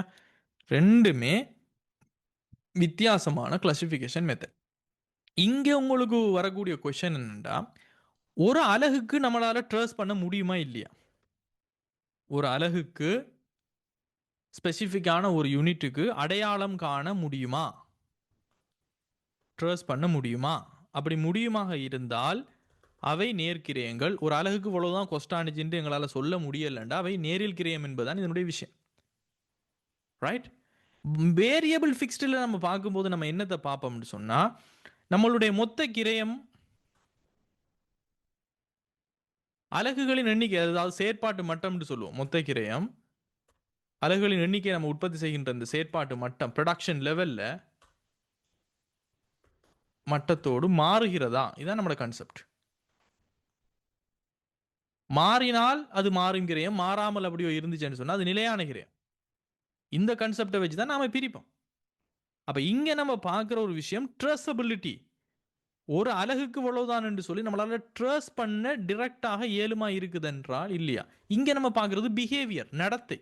அதனால தான் நம்ம பிரிக்கும் போது நம்ம ட்ரேசபிலிட்டியின் அடிப்படையில் நேர்கிரயம் நேரில் கிரயம் என்று சொல்லியும், நம்மளுடைய நடத்தையின் அடிப்படையில் மாறுங்கிரயம் நிலையான கிரயம் அரை மாறுங்கிரயம்ல நான் உங்களுக்கு படித்து தந்துக்கிறேன். அப்போ நிறைய ஸ்டூடெண்ட்ஸ் நினைக்கிறேன் என்னடா, ஓகே டிரெக்ட் காஸ்ட் எல்லாமே மாறும் கிரயங்கள் அப்படின்னு நினைக்கிறது. இது பிழையான ஒரு கன்செப்ட் ஸ்டூடெண்ட்ஸ். இன்டிரெக்ட் காஸ்ட் கூட மாறுங்கிரயமாக இருக்கலாம். அதே சமயம் ஸ்டூடெண்ட்ஸ் நினைக்கிற ஒரு அசம்ஷன் இன்டிரெக்ட் காஸ்ட் எல்லாமே ரைட், இன்டிரெக்ட் காஸ்ட் அதாவது நேரில் கிரயங்கள் இருக்குதான், இது எல்லாமே நிலையான கிரயங்கள் நினைக்கிறது. இதெல்லாம் பிழையான அசம்ஷன். இப்படி எல்லாம் உங்களுக்கு மனசுக்குள்ள இருந்துச்சுன்னு சொன்னா it's wrong. Right, completely it's a wrong assumption. Right, it's a wrong assumption. பிழையான எடுகோள்கள். ரைட், இப்ப பாருங்க டயர் டியூப்புகளினுடைய கிரயம் என்னது.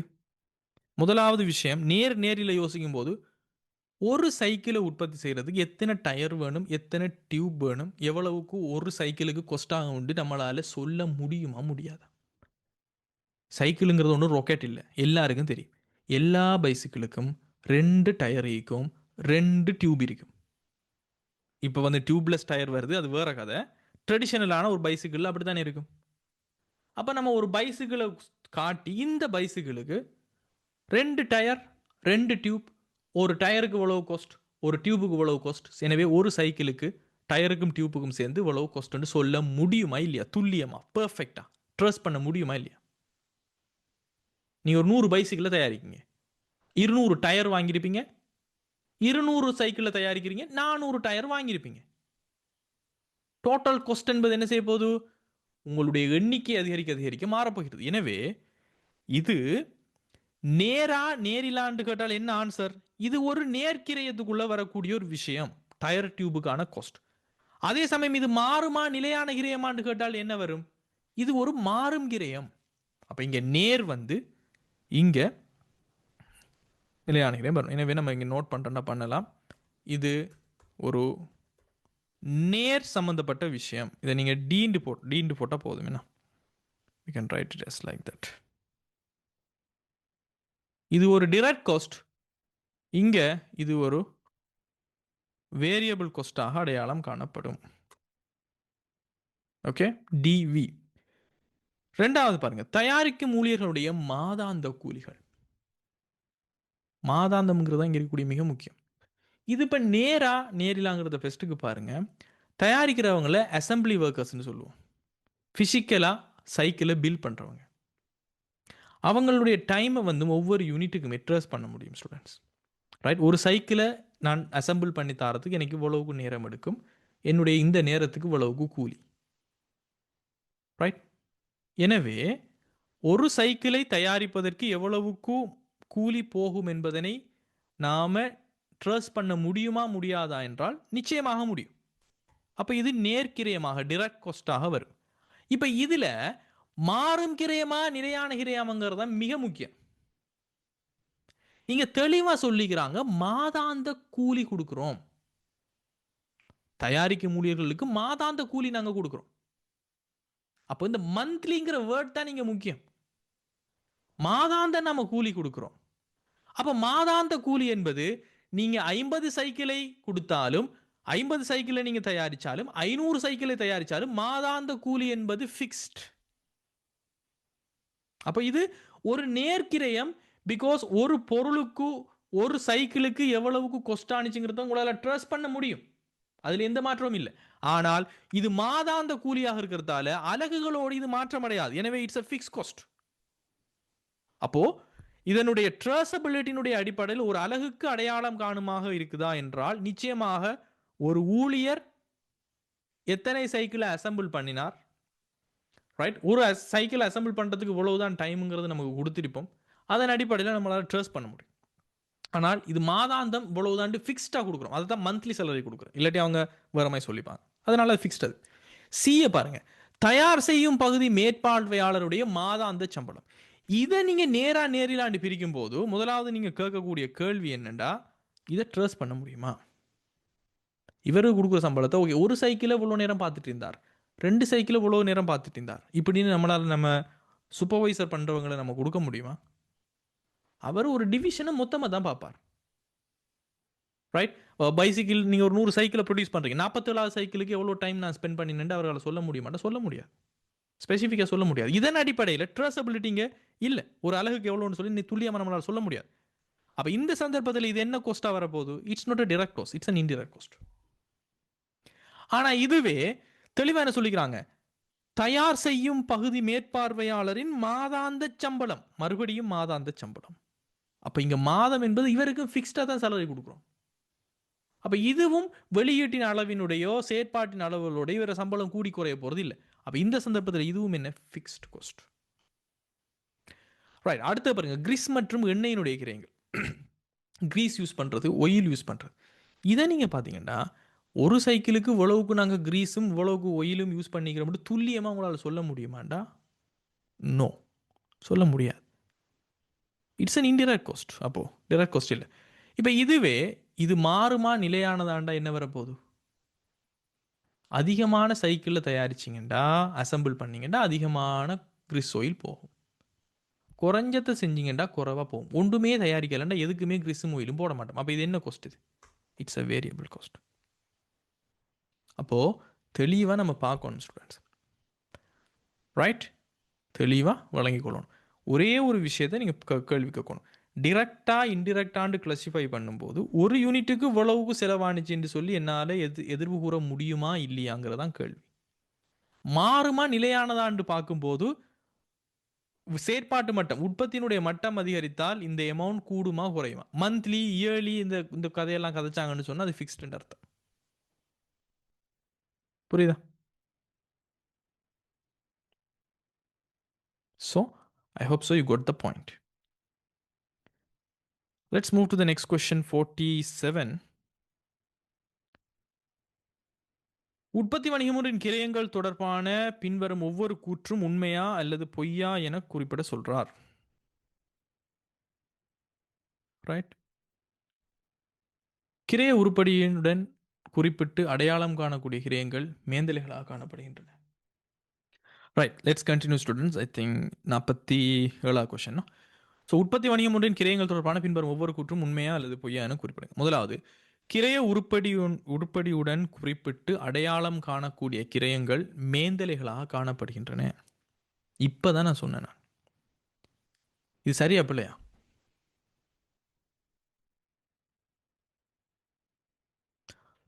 முதலாவது, கிரய உருப்படின்னா என்ன?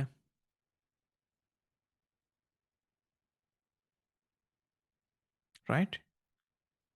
இதுக்கு தான் இந்த கொஸ்ட் ஆயிருக்குது. அந்த கிரய உருப்படி என்பது ஒரு பொருளாக இருக்கலாம், ஒரு பைசிக்கிளாக இருக்கலாம், அல்லது ஒரு டிபார்ட்மெண்ட்டாக இருக்கலாம், ஒரு அசம்பிளி டிவிஷன், அல்லது ஒரு சர்வீஸ் டிபார்ட்மெண்ட், ஒரு ட்ரைனிங் பண்ணுற கோர்ஸ் அதுக்கான டிபார்ட்மெண்ட், அல்லது ஒரு கஸ்டமர், ஒரு ப்ராஜெக்ட், ஒரு பிரான்ச், எது வேணா இருந்துட்டு போகட்டும். கிரைய அலகு என்பது எது வேணா இருக்கலாம். ஸோ இந்த கிரைய உருப்படி இதுக்குத்தான் இது செலவாயிருக்குதுன்னு சொல்கிறதுக்கு பேர் நேரடியாக உங்களால் ட்ரேஸ் பண்ண முடியும் என்றால் அது மேந்தலையா?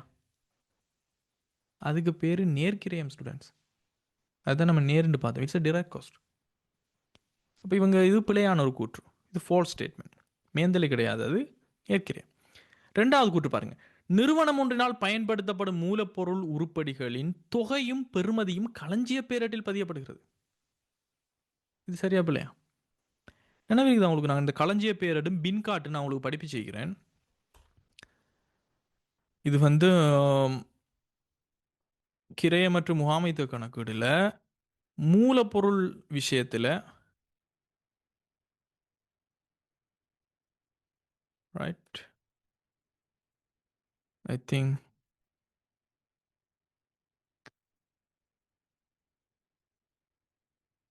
somewhere right. இதை பாருங்க, பின் காட்டை பற்றியும் கொள்கலன் அட்டையை பற்றியும் நான் படிப்பிச்சுக்கிறேன். இதில் பின் காட்டில் என்ன இருக்கும்? மீதி மட்டும் இருக்குன்ட்டு இமேஜை போட்டே நான் சொல்லிக்கிறேன். எவ்வளவு பெறப்பட்ட அளவு, எவ்வளவு வழங்கப்பட்ட அளவு, எவ்வளவு மீதி என்று சொல்லியிருக்கும். இங்கே பெருமதிகள் இருக்காதுங்கிறத படம் போட்டே நான் காட்டிக்கிறேன். களஞ்சிய பேரேடு எப்படி இருக்குங்கிறதையும் சொல்லிக்கிறேன். களஞ்சிய பேரேட்டில் அளவும் இருக்கும், பெருமதியும் இருக்கும். சிம்பிளாக சொல்லி தான் இருக்கிறேன். இப்போ சும்மா சாதாரணமாக இந்த பிக்சரை பார்த்துக்கிறவங்களுக்கே விளங்கு. அப்போ எனவே மூலப்பொருள் உருப்படிகளின் தொகையும் பெறுமதியும் களஞ்சிய பேரேட்டில் பதியப்படுகிறதா என்றால் சரியான கூற்று. பின் காட்டில் தான் குவான்டிட்டி இருக்கும், களஞ்சிய பேரேடான லெஜரில் ரெண்டுமே இருக்கும். சரியான கூற்று. மூன்றாவது பாருங்க, தொடர்புடைய வீச்சினுள் உற்பத்தி மட்டத்தில் ஏற்படும் அதிகரிப்பு அல்லது குறைவு காரணமாக நிலையான மேந்தலைகள் மாறுவதில்லை. 100% இட்ஸ் ட்ரூ. ரைட்? இத்தனை ப்ரொடக்ஷன் ரேஞ்சுக்குள்ள இந்த கொஸ்ட் மாறாது என்றால் அது நிலையான கிரயம். கரெக்ட். ரைட்? அந்த ஒரு ஃபேக்டரி ரெண்ட் வந்து 5 லட்சம் ரூபா மாசத்துக்கு. ரைட்? 5 லட்சம் ரூபா மாசத்துக்கு அது 1000 யூனிட்டோ 5000 யூனிட்டோ 8000 யூனிட்டோ அந்த ரிலவென்ட் ரேஞ்சுங்கிறது இருக்கு தானே, அந்த ரேஞ்ச் வரைக்கும் மாறாது. கரெக்ட். இயந்திரங்களை இயக்குவோருக்கு வெளியீட்டு அடிப்படையில் செலுத்தப்படும் கூலிகளானது நேரூழிய கிரயமாக வகைப்படுத்தப்படுகிறது. Is it true or false? It's true. Right? Direct labour இயந்திரங்களை அவங்க நேரடியாக இயக்குறாங்க. வெளியீட்டு அடிப்படையில் செலுத்தப்படும் கூலி என்றால் எத்தனை பொருளை உற்பத்தி செய்கிறாங்களோ அத்தனை அடிப்படையில் அவங்க செலுத்துறாங்க, காசு கொடுக்குறாங்க. இது மாறும் கிரயமா நிலையான கிரயமாண்டா மாறும் கிரயம்.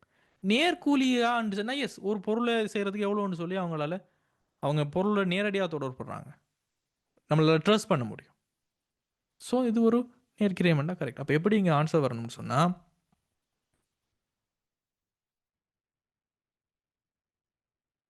எதை நீங்கள் ஃபால்ஸ் சொல்கிறீங்க சுதர்ஷன்?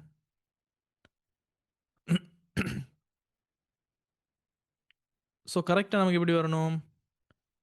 இது வந்தும் ஃபால்ஸ், மேந்தலை கிடையாது. இது மற்றது எல்லாமே ட்ரூ. கரெக்ட் தானே? இது ட்ரூ, இது true, this is also true. சரியா பிள்ளையா? ஆன்சர் ஸ்கீம்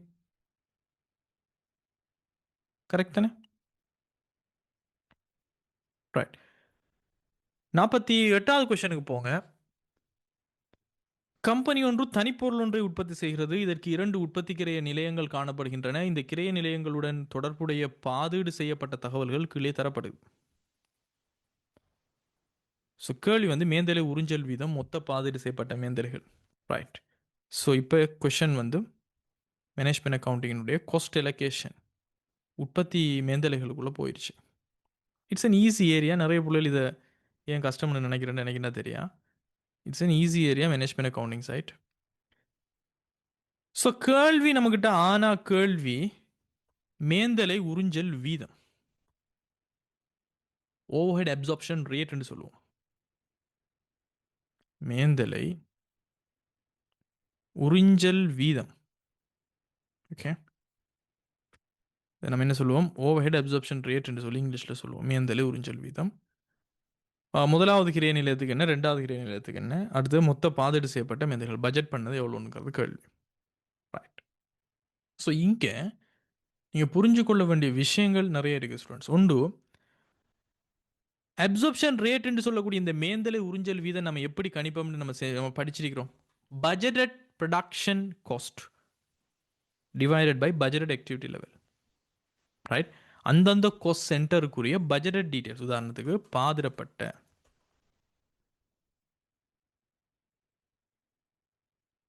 பாதிடப்பட்ட உரிய கிரைய நிலையத்தின் மேந்தலைகள், உற்பத்தி மேந்தலைகள். ரைட். பொதுவாக உற்பத்தி மேந்தலைகள் தான் எடுப்போம், மேந்தலைகள் எடுப்போமே. ஸோ மேந்தலைகளை பட்ஜெட்டட் தான் எப்பயும் யூஸ் பண்ணுவோம். எடுத்து அதை நாம் பிரிப்போம். பட்ஜெட் பண்ணப்பட்ட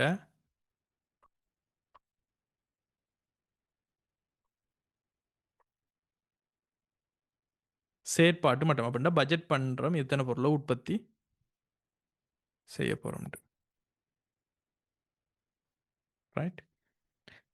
இப்படி தான் நம்ம எடுப்போம். இது மேந்தலை உறிஞ்சல் வீதம். தென் அலகுக்கான மேந்தலை, ஒரு அலகுக்கு எவ்வளவுக்கு மேந்தலை வரப்போகிறது, உற்பத்தி மேந்தலை வரப்போகிறது என்பது எப்படி? ஒரு அலகு எவ்வாறு உறிஞ்சப்படுகிறது என்பதனை கணிச்சு அது உறிஞ்சப்படுவது மணித்தியாலங்களா, அதாவது இயந்திர மணித்தியாலங்களா அல்லது ஊழிய மணித்தியாலங்களான்னு சொல்லி எத்தனை மணித்தியாலங்கள் ஒரு அலகுக்கு தேவைப்படும் என்பதை பிரிச்சமெண்டா ஒரு அலகுக்கான மேந்தலை வரும். குழப்பிக்க கூடாது. அலகுக்கான மேந்தலையும் மேந்தலை உறிஞ்சல் வீதமும் ஒன்றாண்டா ஒன்று கிடையாது. இது ரெண்டும் வித்தியாசமான விஷயம். மேந்தலை உறிஞ்சல் வீதம் என்பது பட்ஜெட்டட் ப்ரொடக்ஷன் லெவலில் பட்ஜெட்டட் ஆக்டிவிட்டி லெவலால் பிரிக்கக்கூடியது. ஒரு அலகுக்கான மேந்தலை என்பது ஒரு அலகு உற்பத்தி செஞ்சா ஒப்சப்ஷன் ரேட் என்னன்னு சொல்லி அந்த ரேட் வந்து மணித்தேலங்களை வச்சு உறிஞ்சிருமா அல்லது இயந்திர மணித்தேலமா நேரூழிய மணித்தேலமா வச்சு தான் தீர்மானிக்கப்படும். ஸோ இந்த கொஸ்டினை பாருங்க. கிரைய நிலையம் 1-2ல கிரைய நிலையம் 1க்கு அலகொன்றிற்கு உறிஞ்சப்பட்ட மேந்தலைகள் ரூ.100. கிரைய நிலையம் 2க்கு அலகொன்றுக்கு உறிஞ்சப்பட்ட மேந்தலைகள் ரூ.240. செயல்முறை நேரம் வந்து கிரைய நிலையத்துக்கு 2 நேரூழிய மணித்தேலங்கள் செயல்முறை செய்யணும். இங்கே 3 மணித்தேலம். நேரூழிய மணித்தேலம் இங்கே 50,000, இங்கே இல்லை.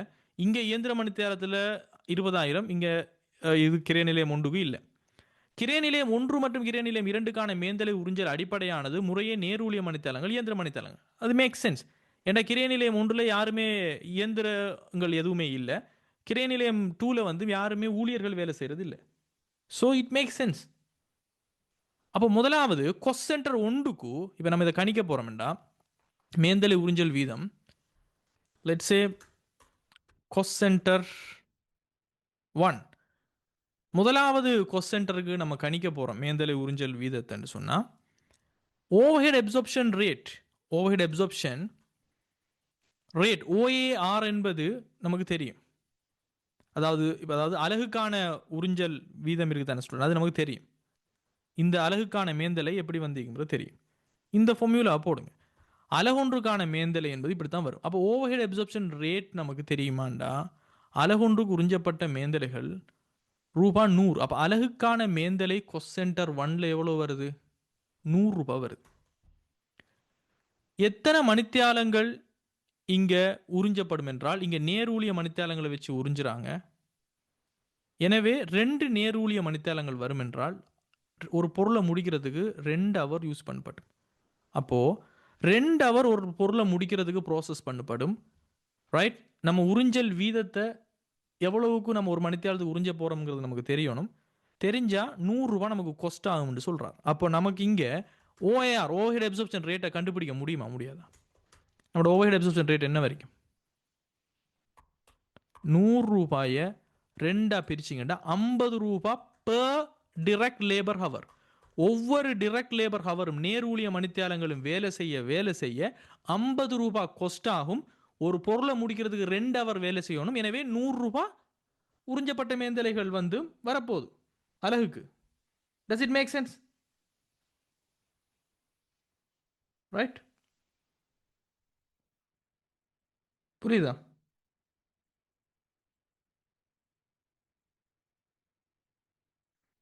எனவே ரூ.50 ஓவர்ஹெட் அப்சார்ப்ஷன் ரேட் வரப்போகுது. எனவே மேந்தலை உறிஞ்சல் வீதம் கிரைய நிலையம் 1க்கு எவ்வளோ வருது? ரூ.50 ஒரு நேரூழிய மணித்தியாலத்துக்கு நீங்கள் எழுதணும். அதே போல கொஸ்ட் சென்டர் 2 பாருங்க.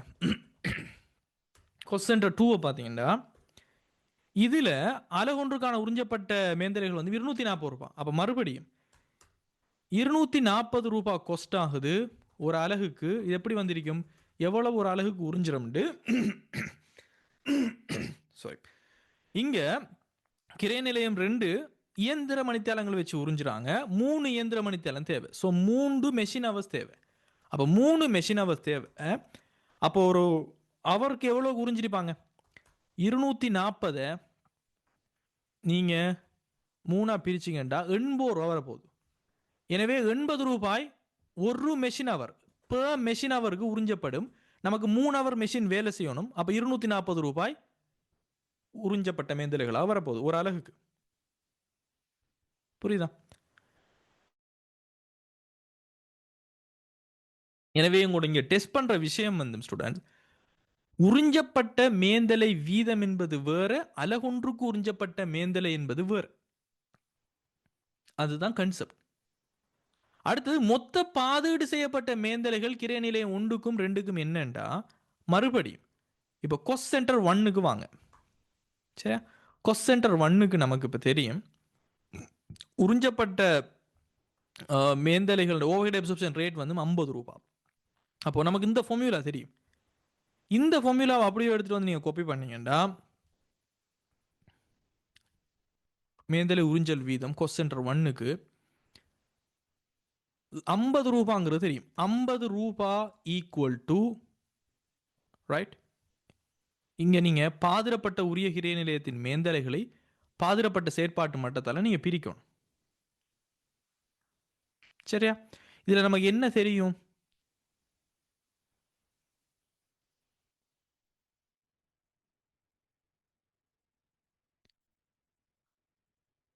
அலகுண்டு குறிஞ்சப்பட்ட மேந்தலைகள், செயல்முறை நேரம், நேரூழிய மணித்தாளங்கள், இயந்திர மணித்தாளங்கள், ரைட்? நமக்கு தெரிஞ்ச விஷயங்களை வச்சு நம்ம போகணும். எப்படி கண்டுபிடிக்க முடியும்? Total budgeted overheads, right? இங்க இது நேர் ஊழிய மணித்தியாலங்களை வச்சு நம்ம செய்கிறோம். நமக்கு இங்க அலகுகளின் எண்ணிக்கை நேரடியாக தரப்படலைங்கிறதால காஸ்ட் சென்டர் ஒன்னுக்கு நம்ம எப்படி கண்டுபிடிக்க முடியும் ஸ்டூடெண்ட்ஸ்? இந்த 50 ரூபாய், right, overhead absorption rate, right, இதை நாம நேரடியான ஊழிய மணித்தியாலங்களால் பெருக்கிறோம்னு சொன்னால் 50 ரூபாய் படி கொஸ்ட் ஆகுதுன்னு வைங்க, ரைட்? ₹50 உறிஞ்சல் வீதமாக இருக்குது. ஒவ்வொரு ஊழியர்கள் வேலை செய்ய 50 ரூபாய் நம்ம உறிஞ்சப்படுவோம். அப்போ அப்படி உறிஞ்சப்படுமாக இருந்தால் மொத்த பாதீடு செய்யப்பட்ட மேந்தலைகள் நமக்கு எவ்வளவு மணித்தியாலங்கள் நமக்கு இங்கே வருது? நமக்கு ஆல்மோஸ்ட் 50,000 மணித்தியாலங்கள் நம்ம வேலை செய்யணும். அப்போது 50,000 மணித்தியாலத்தால் பெருக்கி விட்டீங்கன்னு சொன்னால் உங்களுக்கு இங்கே வரப்போகுது 50 × 50,000 வந்துச்சுன்னு சொன்னால் 2.5 மில்லியன் வரும். ஏன்னு சொன்னால் இங்கே இப்போ பாருங்கள், பாதிரப்பட்ட உரிய கிரிய நிலையத்தினுடைய மேந்தலைகள் நமக்கு தெரியாது. பாதிரப்பட்ட செயற்பாட்டு மட்டத்தில் இது இத்தனை பொருள் தான் நீங்கள் செய்ய போகிறோம்னு கிடையாது. ஏன்னு சொன்னால் இது முதலாவது கிரிய நிலையத்துக்கு போய் 2வது கிரிய நிலையத்துக்கு போகணும். எனவே பாதிரப்பட்ட செயற்பாட்டு மட்டமாக நீங்கள் உங்களுடைய 50,000 ஹவர்ஸை தான் நீங்கள் எடுக்கணும் இங்கே. அப்போ 50,000 ஹவர்ஸை நம்ம போட்டோம்னா இங்கே மேந்தலை உறிஞ்சல் வீதம் என்பது நமக்கு தெரியும். ஆல்ரெடி 50 ரூபாய் என்றால் ₹50 என்றால் 50,000 பிரித்தால் பாதிரப்பட்ட உரிய கிரிய நிலையத்தின் மேந்தலைகள் வரப்போகுது 2.5 மில்லியன் வரப்போகுது. இது கொஸ்ட் சென்டர் 1க்கு. கொஸ்ட் சென்டர் 2 நீங்கள் பார்த்தீங்கன்னா கிரிய நிலையம் 2வது கொஸ்ட் சென்டர் 2க்கு நமக்கு இப்போ தெரியும் 80 ரூபாய் வருது. அப்போ நம்ம இங்கே நேரடியாக போக முடியும். 80 ரூபாய் எத்தனை மணித்தியாலங்கள்? இயந்திர மணித்தியாலங்கள் மொத்தமாக 20,000 இயந்திர மணித்தியாலங்கள். எனவே 80 × 20,000 1.6 மில்லியன். இதுவும் இதே ஃபார்முலா தான் ஸ்டூடெண்ட்ஸ், இதே ஃபார்முலா தான் நான் இங்கே போட்டிக்கிறேன். Different number. இங்கே 80 ரூபாய்க்கு பதிலாக 50 ரூபாய்க்கு பதிலாக 80 வரப்போகுது. அண்ட் பாதிரப்பட்ட மணித்தியாலங்கள் 20,000 வரப்போகுது.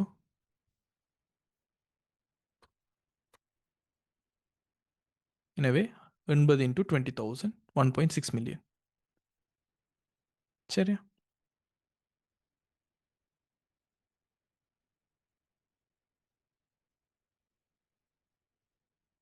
தெளிவாக விளங்கிட்டேன். அப்போது இங்கே முதலாவது கிரிய நிலையம் லேபர் இன்டென்சிவ், ஊழியச்சரிவுடையதாக இருக்குது. 2வது கிரிய நிலையம் மெஷின் இன்டென்சிவாக இருக்குது. இதான் இங்கே இருக்கக்கூடிய முக்கியமான விஷயம். அப்போ நம்மளோட கேள்விகளுக்கு பதில் இருக்குது. மேந்தலை உறிஞ்சல் வீதம் கிரிய நிலையம் 1க்கு 50 ரூபாய் ஒரு நேர் ஊழிய மணித்தியாலத்துக்கு, இங்கு 80 ரூபாய் ஒரு மெஷின் அவர்ஸுக்கு. மொத்த பாதீடு செய்யப்பட்ட மாந்தலைகள் கிரிய நிலையம் 1க்கு 2.5 மில்லியன், கிரிய நிலையம் 2க்கு 1.6 மில்லியன் வரப்போகுது. ரைட்? இதில் பெருசாக ஒன்றும் அலட்டி கொள்றதுக்கு இல்லை. 49வது கொஸ்டினுக்கு போவோம். ஜேஆர்பிஎல்சி. ஜேஆர்பிஎல்சி ஆனது தனிப்பொருள் ஒன்றை உற்பத்தி செய்ய திட்டமிடுகிறது. கம்பெனியினுடைய மதிப்பிடப்பட்ட செயற்பாட்டு மட்டம் 18,000 அலகுகளாகும். கம்பெனியின் எதிர்பார்க்கும் சமபாட்டு புள்ளி 10,000 அலகுகளாகும். எதிர்பார்க்கும் விற்பனை விலை அலகொன்றுக்கு 80 ரூபாயாகவும் விற்பனைக்கு பங்களிப்பு விகிதம் 25% இருக்குது. பின்வருவனவற்றை அடையாளம் காண்க. இது சிவிபி அனாலிசிஸினுடைய சம்மந்தப்பட்ட ஒரு கொஸ்டினாக இருக்க போகுதுன்னு நினைக்கிறேன். ஸோ 49வது கொஸ்டினை பார்ப்போம். ரைட். இதில் அலகொன்றுக்கான மாறுங்கிறேன். அலகொன்றுக்கான மாறும் கிரயம். அலகொன்றுக்கான மாறும் கிரயம் என்பது எவ்வாறு நம்ம கண்டுபிடிப்போம்? சிம்பிளாக உங்களுக்கு தெரியும். சிவிபி அனாலிசிஸ் விஷயங்கள் தெரியும். அலகொன்றுக்கான மாறுங்கிரயம் என்பது அலகொன்றுக்கான நேர்க்கிரயம், மூலப்பொருள் கிரயம் எல்லாத்தையும் கூட்ட வரும். ஸோ இங்கே நமக்கு என்ன தரவு தந்திருக்காங்க என்பதை பார்ப்போம். தனிப்பொருள் ஒன்று உற்பத்தி செய்ய திட்டமிட்டிக்குது. கம்பெனியினுடைய மதிப்பிடப்பட்ட செயற்பாட்டு மட்டம் 18,000 அலகுகள், அதாவது 18,000 பொருளை உற்பத்தி செய்ய பிளான் பண்ணிக்கிறாங்க. கம்பெனியுடைய எதிர்பார்க்கும் சமப்பாட்டு புள்ளி 10,000 அலகு, அதாவது பிஇபிங்கிறது உங்களுக்கு தந்திக்கிறாங்க. PIB units தந்திக்கிறாங்க. உங்களுக்கு தெரியுமா ஸ்டூடெண்ட், நான் உங்களுக்கு ஃபார்முலா படிச்சு தந்த நினைவுக்குதா? பிஇபி யூனிட்ஸுக்கு ஃபார்முலா என்ன? நிலையான கிரயத்தை அலகுக்கான பங்களிப்பால் பிரிச்சிங்கன்னு சொன்னா உங்களுக்கு இந்த பிஇபி வரும். ஏன் இது? பிரேக் ஈவன் பாயிண்ட் யூனிட் என்பது லாபமோ நட்டமோ இல்லாத நிலைமையில எவ்வளவு பொருளை விற்கணும், எவ்வளவு பொருளை விற்றா லாபம் நட்டம் இல்லாமலுக்கு ஜீரோ ப்ராஃபிட் வரும். அப்போ ஜீரோ ப்ராஃபிட்ல நிலையான கிரயமும் மொத்த பங்களிப்பும் சமனாக இருக்கும். எனவே நிலையான கிரயம் தான் நீங்கள் அடைய வேண்டிய மொத்த பங்களிப்பு. எனவே அதனை அலகுக்கான பங்களிப்பால் பிரிச்சிங்கன்னா அந்த டைம் எத்தனை பொருளை விற்கலாம், அந்த எத்தனை பொருளை விற்கலாம் என்பதுதான் ஜீரோ ப்ராஃபிட் அடைகிறதுக்கான ஒரே ஒரு வழி. அப்படின்னா நிலையான கிரயத்தை கவர் பண்ணினாலே போதும், அதான் ஜீரோ ப்ராஃபிட். அதை கவர் பண்ணது பிறகு வரக்கூடிய எல்லா ஒவ்வொரு அலகு பங்களிப்பும் பியூர் ப்ராஃபிட். இது நம்ம படித்த விஷயம். அப்போ பிஇபியினுடைய யூனிட்ஸ் நமக்கு தந்திக்கிறாங்க. கம்பெனியுடைய எதிர்பார்க்கப்படும் சமப்பாட்டு புள்ளி வந்து 10,000 அலகுகளாகும். எதிர்பார்க்கும் விற்பனை விலை அலகு ஒன்றுக்கு 80 ரூபாவாகும். விற்பனைக்கு பங்களிப்பு விகிதம் 25%. சிஎஸ் ரேஷியோ தந்திக்கிறாங்க. விற்பனைக்கு பங்களிப்பு விகிதத்தை நம்ம என்ன படிச்சுக்கிறோம்? CS ratio, contribution to sales ratio, அதான் விற்பனைக்கு பங்களிப்பு விகிதம்னு சொல்லி தமிழில் நம்ம சொல்கிறோம். சிஎஸ் ரேஷியோவினுடைய ஃபார்முலா என்ன? சி ஃபெஸ்ட்டுக்கு வரும். கண்ட்ரிபியூஷன், அதாவது பங்களிப்பு, அலகுக்கான பங்களிப்பு, அலகுக்கான பங்களிப்பு, அதாவது contribution divided by selling price, விற்பனை விலையால் பிரிச்சிங்கன்னு சொன்னால் அதை நீங்கள் ரேஷியோவாக சொல்ல போகிறீங்கன்னா 100%னா 100க்கு பெருக்குவீங்க. ரைட், இதுதான் சிஎஸ் ரேஷியோ. இந்த சிஎஸ் ரேஷியோ வந்து 25% அர்த்தம். 25% என்ன அர்த்தம்? 100 ரூபாய்க்கு பொருள் வித்தீங்கன்னா 25 ரூபாய் உங்களுக்கான கண்ட்ரிபியூஷனாக வரும். இதான் என்னுடைய அர்த்தம். அதே சமயம் கண்ட்ரிபியூஷன் என்பது எப்படி வருது? விற்பனை விலையிலிருந்து மாறுங்கிரயங்களை கழிக்க வருவது. மாறுங்கிரயங்கள் போனால் மிச்சம் இருக்க போறது உங்களுக்கு 25% என்று சொன்னா மிச்சம் இருக்கக்கூடிய 75% என்ன வரும்? மாறுங்கிரயங்களாகத்தானே இருக்க போகுது. மாறுங்கிரயத்தை கழிச்சதுக்கு பிறகு வரக்கூடியது 25%, மாறுங்கிரயங்கள் தான் 75% மொத்த செல்லிங் பிரைஸ்ல. அப்போ இங்க இதனுடைய அர்த்தம் என்ன? சிஎஸ் ரேஷியோவானது, சிஎஸ் ரேஷியோ உங்களுடையது 25% என்றால் அதனுடைய அர்த்தம், ரைட், நீங்கள் விற்கக்கூடிய விற்பனை விலையில், உங்களுடைய விற்பனை விலை இருக்கு தானே, இதுல எவ்வளவு விற்பனை விலை? 80 ரூபாய் விலை. ஸோ விற்பனை விலையில் 25% தான் உங்களுக்கு உங்களுடைய மாறுங்கிரயங்கள் போக மிஞ்ச போகிறது. 25% உங்களுக்கு பங்களிப்பாக இருக்கும், அலகுக்கான பங்களிப்பு. ஒரு பொருளை வித்தீங்கண்டா, 100 ரூபாய்க்கு வித்தீங்கண்டா 25% மாறுங்கிரயங்கள் போக உங்களுக்கு மிஞ்சக்கூடியது. அப்போ மறுபடியும் நான் கேட்கிறேன், அப்போ விற்பனை விலையில் 25% மாறுங்கிரயங்கள் போக மிஞ்ச போறதுண்டா 75% என்ன? 75% மாறுங்கிரயங்கள் தானே. மாறுங்கிரயம்,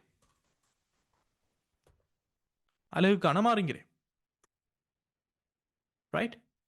இப்போ அலகுக்கான மாறுங்கிரயத்தை கேள்வியாக கேட்கிறார்கள் என்றால், அலகுக்கான மாறுங்கிரயம் கேட்கப்படுகிறது.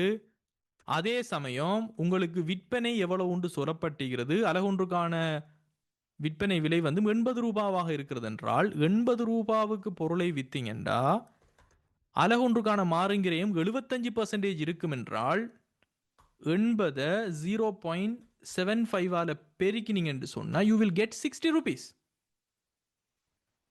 புரியுதா? 60 ரூபாய் என்ன? அலகுக்கான மாறுங்கிரயம். புரியுதா? அப்ப பங்களிப்பு தெரியணும்னா அலகுக்கான பங்களிப்பை நம்ம கண்டுபிடிக்க முடியுமா? முடியாதா? அலகுக்கான பங்களிப்பை நீங்க கண்டுபிடிக்கிறீங்கன்னு சொன்னா 80 ரூபாயில் 60 ரூபா போனால் மிச்சமிக்கிறது 20 ரூபா. அதில் மாற்றவும் இல்லை. ஆனால் நீங்கள் என்ன செய்யலாம்? 80ல் 25% கண்டிச்சாலும் 20 ரூபா தான் அலகுக்கான பங்களிப்பு. அப்போ முதலாவது கொஸ்டினுக்கு ஆன்சர் 60 ரூபாய். அடுத்தது காட்டுகிறது மொத்த நிலையான கிரயம்.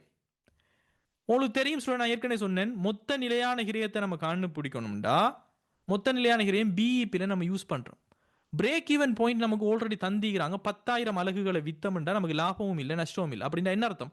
10,000 அலகுகளை வித்தீங்கண்டா நீங்க உங்களோட நிலையான கிரயத்தை ஃபுல்லாக கவர் பண்ணி கொள்ளலாம். இப்போ நமக்கு அலகுக்கான பங்களிப்பு தெரியுமா தெரியாதா? 20 ரூபாய் அலகுக்கான பங்களிப்பு. அப்போ 20 ரூபாய் ஒரு அலகு வித்தால் பங்களிப்பு செய்யும். 10,000 அலகுகளை வித்தால் உங்களுக்கான லாபமற்ற நிலைமை வரும். லாபம் நட்டமற்ற நிலைமை வரும். லாப நட்டம் அற்ற நிலை என்பது நிலையான கிரியத்தை ஃபுல்லாக கவர் பண்ணுற நிலைமை என்றால், அப்போ 10,000-ஐ 20ஆக பெருக்கினால் உங்களுக்கு வரக்கூடிய ஆன்சர் என்னத்தை தரும்? இந்த 2 லட்சம் ரூபாய் தான் உங்களுடைய நிலையான கிரயம். அப்படின்னா கம்பெனியினுடைய நிலையான கிரயம் 2 லட்சம் ரூபாய். இந்த 2 லட்சம் ரூபாவை கவர் பண்ணினோம்டா லாப நட்டமற்ற புள்ளி வரும் என்றால் 2 லட்சம் ரூபாவை கவர் பண்ணுறதுக்கு ஒரு பொருள் 20 ரூபாய் தரும் என்றால் 2 லட்சம் நிலையான கிரயமாக இருக்கணும். 10,000 பொருளை விற்றா தான் வரும். புரியுதா உங்களுக்கு? அப்போ 2 லட்சம் ரூபாய் தான் அந்த கம்பெனியினுடைய நிலையான கிரயம். So simple. லொஜிக் வந்து பிரேக் ஈவன் என்னென்று புரிஞ்சுக்கொள்ளணும். பிரேக் ஈவன் என்பது மொத்த கண்ட்ரிபியூஷன் நிலையான கிரயத்துக்கு சமனாக இருக்கக்கூடிய ஒரு இடம். எனவே நிலையான கிரயத்தை நீங்க கவர் பண்றீங்கன்றா என்ன அர்த்தம்? லாப நட்டமற்ற புள்ளியில் இருக்கக்கூடிய கண்ட்ரிபியூஷன் அமௌண்ட்டையே கவர் பண்றீங்கன்ற அர்த்தம். அடுத்த கேள்வியை பாருங்க. 18,000 அலகு செயற்பாட்டு மட்டத்தில் மொத்த கிரயம். இது இப்ப சிம்பிள். இப்போ 18,000 அலகு என்பதில் என்னென்ன கிரயங்கள் இருக்க போகிறது? ஒன்று 18,000 அலகில் மாறுங்கிரயமும் இருக்கும், நிலையான கிரயமும் இருக்கும். ரெண்டு சேர்ந்து மொத்த கிரயம். மாறுங்கிரயம் இப்ப கண்டுபிடிக்க முடியுமா? முடியாதா? நிச்சயமாக முடியும். நமக்கு தெரியும், ஒரு பொருளை நம்ம விற்பனை செய்யறோம் என்றா நமக்கு மாறுங்கிரயம் எவ்வளவு கண்டுபிடிச்சிக்கிறோம்? 60 ரூபாய் காஸ்ட் ஆகும். அப்போ நாம 18,000 பொருளுக்கு 18,000 பெருக்கணும். எனவே 60 into 18,000 it will become 1,80,000. புரியுதா? நிலையான கிரயம் என்பது என்னுடைய அர்த்தம் என்ன? எத்தனை பொருளை நீங்கள் விற்பனை செய்தாலும் அது மாறப்போவது இல்லை. அப்போ நம்ம கண்டுபிடிச்சிக்கிற 2 லட்சம் 2 லட்சமாகவே இருக்கும். எனவே இது ரெண்டும் சேர்ந்து வரக்கூடியதுதான் மொத்த கிரயம். ஸோ இந்த மொத்த கிரயம் என்பது 1,280,000. புரியுதா? சிக்கான ஆன்சர். அப்ப நான் கொஞ்சம் தெளிவா போட்டுறேன் ஸ்டூடெண்ட்ஸ். இங்க ஆனாக்கு ஆன்சர் என்ன? அலகுன்றுக்கான மாறுங்கிரயம் 60 ரூபாய்னு போட்டுக்கொள்ளணும். ஆவண்ணாக்கு ஆன்சர் என்ன? மொத்த நிலையான கிரயம் 2 லட்சம் ரூபாய்னு போடணும். ஈனாக்கு ஆன்சர் என்ன? 18,000 செயற்பாட்டு மட்டத்தில் 1,280,000 நமக்கான மொத்த கிரயம். அடுத்தது இஎன்ஆவுக்குரிய ஆன்சர். செயற்பாட்டு மட்டம் 15,000 அலகுகளாக இருப்பின் லாபம் என்னன்னு கேட்கிறார். ஸ்டூடெண்ட்ஸ் உங்களுக்கு நினைவிருக்குதா? நம்மளுடைய எல்லை கிரயத்தில் நம்ம எப்படி நாம லாபம் கணிப்போம்? மொத்த பங்களிப்பை கணக்க முடியுமாக இருந்தால், அதாவது விற்பனை வருமானத்திலிருந்து மாறுங்கிரயங்களை கழிச்சது பிறகு மொத்த பங்களிப்பு வரும். ஸோ மொத்த பங்களிப்பை கணிச்சு மொத்த பங்களிப்பிலிருந்து நிலையான கிரயங்களை கழிச்சம் என்றால் நமக்கு வரக்கூடியது எல்லாம் நம்மளுடைய லாபம். அதையும் கழிச்சு அதையும் கவர் பண்ணது பிறகு மிஞ்சுதுன்ற லாபம். ஏன் நான் இங்கே விற்பனை மாறுங்கிரயங்களை கணிக்கலன்னு சொன்னால் நமக்கு மொத்த பங்களிப்பை ஈஸியாக கணிக்கலாம். இந்த ஒரு அலகுக்கான பங்களிப்பை நம்ம கண்டுட்டோம். ஸோ ஒரு அலகுக்கான பங்களிப்பு 20 ரூபாய் நமக்கு வரும் என்றால் நம்ம 18 கேள்வி என்ன கேட்கப்பட்டது? 15,000 அலகுகள். ஸோ 15,000 அலகுகளை நம்ம வித்தம் என்றால் நமக்கு 15,000 அலகுல வரக்கூடிய பங்களிப்பு என்பது 3 லட்சம் வரைக்கும். நிலையான கிரயம் என்பது மாறாமல் இருக்கு, அப்படியே இருக்க போது 2 லட்சம். எனவே லாபம் எவ்வளவாக வரப்போகிறது? 1 லட்சம் வரப்போகிறது. புரியுதா? இஎன்ஆக்கு என்ன ஆன்சர்? 100,000. அதே சமயம் ஸ்டூடெண்ட்ஸ் இதை இப்படி நீங்க காணலாம். லாபம் கணிக்கும் போது இன்னொரு ஃபார்முலா இருக்குது. என்னது? ஃபார்முலாவில் லாபம் என்பது நம்மளினுடைய எக்சுவலா நீங்க விற்கிறீங்க தானே யூனிட்ஸ். இந்த எக்சுவல் யூனிட்ஸ்ல இருந்து சமப்பாட்டு புள்ளி லாபமும் நட்டமும் அற்ற நிலைமையில் எத்தனை புள்ளிகளை விற்கணுமோ அதை கழிச்சதுக்கு பிறகுக்கும் நீங்க எக்ஸ்ட்ராவா விற்கிறீங்க, அது பாசிட்டிவா இருந்துச்சுன்னு சொன்னா அது தரக்கூடிய ஒவ்வொரு கண்ட்ரிபியூஷனும் பியூர் ப்ராஃபிட். புரியுதா நான் சொல்றது? இதை நம்ம பாதுகாப்பு எல்லை என்று சொல்லுவோம். எக்சுவல் யூனிட்ஸ்ல இருந்து பிஇபியை பாதுகாப்பு எல்லை என்று சொல்லுவோம். எனவே பாதுகாப்பு எல்லை என்பது இப்ப நீங்க 15,000 பொருளை விற்கிறீங்க, 10,000 உங்களுடைய பிஇபின்ற பாதுகாப்பு எல்லை 5,000. அப்ப இந்த 5,000 நீங்க எக்ஸ்ட்ராவா விற்கிறது, அதாவது லாப நட்டம் என்கிற ஜீரோவை கவர் பண்ணது பிறகு உங்களுக்கு கிடைக்கக்கூடிய ஒவ்வொரு அலகுக்கான பங்களிப்பும் பியூர் ப்ராஃபிட். அப்ப ஒரு பொருள் 20 ரூபாய் தரப்போதுண்டா அந்த 20 ரூபாய் 5,000 பொருளும் தரக்கூடிய 20 ரூபாய் பியூர் ப்ராஃபிட். அப்ப லாபம் அதுவும் 1 லட்சம் ரூபாய் வரும். Same answer but different concept. எப்படி வேணா நீங்க செய்யலாம், ஆன்சர் தான் வேணும் நமக்கு. அப்படி இல்லைன்னா நீங்க இதுக்கான ஆன்சர் இந்த 1 லட்சம் ரூபாய் இப்படியும் தேடலாம். ரைட்? விற்பனை வரும் சுத்தி வளைச்சு வரலாம். விற்பனை வருமானத்தில் உங்களுக்கு தெரியும் ஒரு பொருளுக்கு இங்கே விலை வந்து 80 ரூபாய் என்பது உங்களுக்கு தெரியும். ரைட். 80 ரூபாய் பொருள் 15,000 பொருளை விற்றா நீங்கள் இங்கே விற்பனை வருமானத்தையும் கண்டுபிடிக்கலாம். 80 இன்ட்டு 15,000 1.2 மில்லியன். தென் சுற்றி வளைச்சி மாறும் கிரியத்தை கண்டுபிடிச்சு எல்லாம் செஞ்சுட்டு வர போகிறோம்னாலும் நேரத்தை வீணடிக்க போகிறோம்னாலும் வீணடிங்க. But it's about you. உங்களுக்கு தெரியும் ஒரு பொருளுக்கு எவ்வளோ கண்டுபிடிச்சோம்? 60 ரூபா. மாறுங்கிரயம் 15,000 பொருளுக்கும் எவ்வளோ வரும்னு பார்க்கலும். 60 into 15,000 it will become 900,000. So இந்த 900,000 should be deducted. எனவே உங்களுடைய மொத்த பங்களிப்பு 3 லட்சம் வரப்போகுது. இதைத்தான் நம்ம நேரடியாகவே கண்டுபிடிச்சோம். ரைட். தென் அதிலிருந்து நிலையான கிரயங்களை கழிக்க போறீங்கண்டா 2 லட்சம் நிலையான கிரயம் மாற மாட்டிச்சுங்கிறது ஆல்ரெடி கண்டுபிடிச்சிட்டோம். தென் லாபம் என்ன வரப்போகுது? அதே 1 லட்சம் தான் வரப்போகுது. எப்படி போனாலும் அதே தான். எது எவ்வாறோ ஆன்சர் உண்டு தான். சரி. Any question? No questions, right? So கடைசி கொஸ்டின் 50வது கொஸ்டினை பார்ப்போம். எம்சிக்யூனுடையது. நம்மளுடைய நிறுவனம் ஒன்று 5 மில்லியன் கிரயமுடைய சுற்றுச்சூழலுக்கு ஏற்ற இயந்திரம் ஒன்றை கொள்வனவு செய்வதற்கு எண்ணுகிறது. இந்த இயந்திரத்தினுடைய பயன்தர ஆயுட்காலம் மற்றும் எஞ்சிய பெறுமதி முறையே 10 வருடங்கள் மற்றும் 4 லட்சம் என மதிப்பீடு செய்யப்பட்டுள்ளது. இயந்திரத்துக்கு நேர்கோட்டு முறை அடிப்படையில் பெருமான தேர்வு செய்யப்படுகிறது. இந்த இயந்திரத்திலிருந்து எதிர்பார்க்கப்பட்ட வருடாந்த தேறிய காசு உட்பாய்ச்சல் 6,25,000. இந்த இயந்திரத்துக்கான திரும்ப பெறும் காலத்தையும் கணக்கீட்டு வருவாய் வீதத்தையும் கணிங்க. அக்கவுண்டிங் ரேட் ஆஃப் ரிட்டர்னை தான் கணக்கீட்டு வருவாய் வீதம் சொல்லி நான் உங்களுக்கு எல்லாமே ஃபார்முலாவெல்லாம் படிச்சு தான் தந்திக்கிறேன் ஸ்டூடெண்ட்ஸ். ரைட். இதையும் கணிக்க சொல்லிக்கிறாங்க. சிம்பிள் கேள்வி உண்டு, நான் உங்களுக்கு செஞ்சு காட்டுறேன். முதலாவது நான் உங்களுக்கு சொல்லி தந்ததை நினைவுபடுத்துகிறேன். கணக்கீட்டினுடைய திரும்ப பெறும் காலம் என்பது பணத்தினுடைய காலப்பெறுமதி அல்லது பணத்தினுடைய காலப்பெறுமதி அல்லது கழிவீட்டு காரணி எல்லாம் பயன்படுத்தாத ஒரு மெத்தட். பணத்தினுடைய காலப்பெறுமதியை கருத்தில் கொள்கிற ஒரே ஒரு மெத்தட் என்பிவி தான். இதை உங்களுக்கு திரும்ப சொல்கிறேன், இந்த கொஸ்டின் வரும். திரும்ப பெறும் காலத்தில் நாம்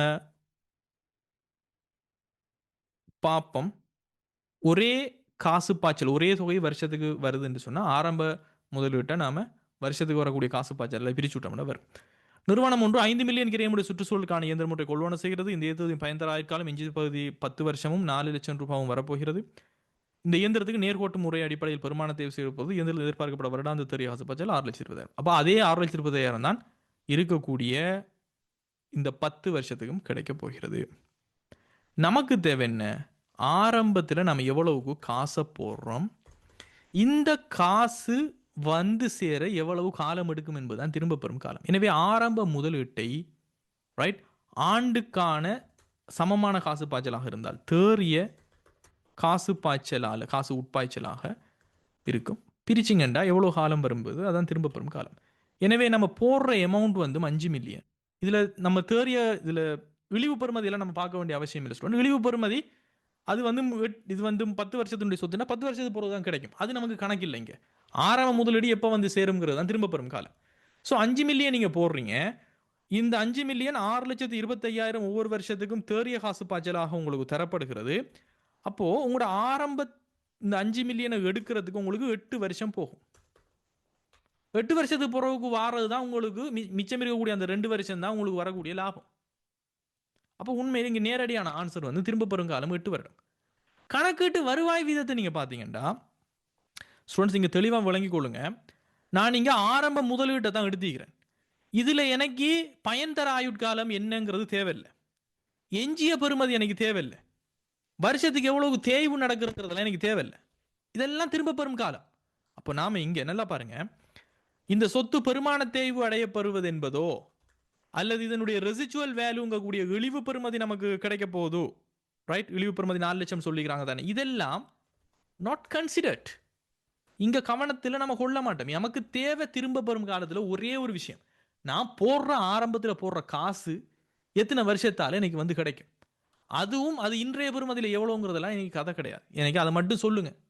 ப்ராக்டிக்கலான மெத்தட், ஒரு காமன் மேண்ட கொஸ்டின். இங்கே நம்ம பெருமான தேவை எடுக்கம் இல்லை. ஏன்? பெருமான தேவை என்பது காசு இல்லையே, காசாக நமக்கு வந்து சேர போகிறது இல்லையே. அதை நம்ம எடுக்க மாட்டோம். ரெசிச்சுவல் வேல்யூ எடுக்க மாட்டோம், இழிவு பெறுமதி. ஏன்? இது வந்து சேரப்போது 10வது வருஷத்துக்கு போறவுக்கு. நம்மட காசு வந்து 8 வருஷத்துலேயே வந்துருமே நமக்கு. அப்போ நம்ம பார்க்கறது 5 மில்லியன் போடுறோம், எனக்கு 8 வருஷத்துல தான் வரும். 10 வருஷம் பாவிக்கலும் 8 வருஷத்துல வரும். மிச்சம் இருக்கிற 2 வருஷம் தான் எனக்கு ஜெனியூனான ஒரு ரிட்டர்ன் வரப்போகுது. அப்போ 8 வருஷம் நான் காத்துக்கிருக்கணும். இந்த காசினுடைய ஆரம்பத்தை எடுக்கிறதுக்கே நான் 8 வருஷம் காத்துக்கிருக்கணும். அதான் திரும்ப பெறும் காலம். இப்ப கணக்கீட்டு வருவாய் வீதம் என்பது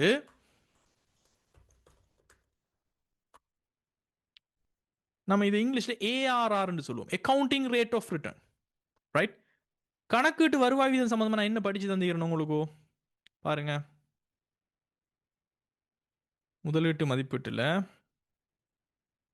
ARRக்கு நான் சந்திக்கிறேன் பாருங்க. இந்த இமேஜாவே நான் தந்திக்கிறேன், தெளிவா போட்டு உங்களுக்கு புக்ல சந்திக்கிறேன். சராசரி வரிக்கு பின்னரான நிகர லாபம், அக்கவுண்டிங் படியான லாபத்தை நம்ம எடுக்கிறோம். PAT, profit after tax. Right? Accounting படி என்ன லாபம், எவ்வளவுக்கு உங்களுடைய சராசரி முதலீடு. சராசரி முதலீடுங்கிறது எப்படி காணிப்போம்? ஆரம்ப முதலீட்டோட இழிவு பெறுமதி இருந்தால் இழிவு பெறுமதியை கூட்டி 2ஆ பிரிச்சிங்கன்னா சராசரி முதலீடு வரும். ரைட்? சராசரி வரிக்கு பின்னரான லாபத்தை எப்படி கண்டுபிடிக்கணும்? ரைட்? மொத்த வரிக்கு பின்னரான நிகர லாபத்தை வருடங்களின் எண்ணிக்கையால பிரிங்க. சரியா? ஸோ ஒப்பீட்டு அளவில் உயர்ந்த வருவாய் விகிதத்தில் கொண்டுள்ள முதலீட்டு அளவு திட்டம் தெரிவு செய்யப்படும். இதில் நன்மை தீவையில நான் பிறகு சொல்லி தந்துக்கிறேன். அப்போ இங்கே இந்த கொஸ்டினை பார்த்தீங்கன்னா ஸ்டூடெண்ட்ஸ், இந்த கொஸ்டினோட இதை கனெக்ட் பண்ணீங்கன்னு சொன்னால்,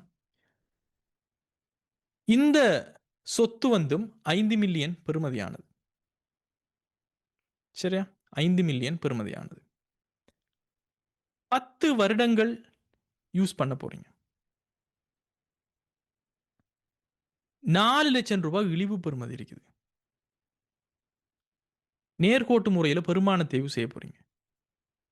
6,20,000 ரூபாய் காசா வர போகுதுண்டா. முதலாவது உங்களுக்கு தேவை சராசரி கணக்கீட்டு லாபம். ரைட்?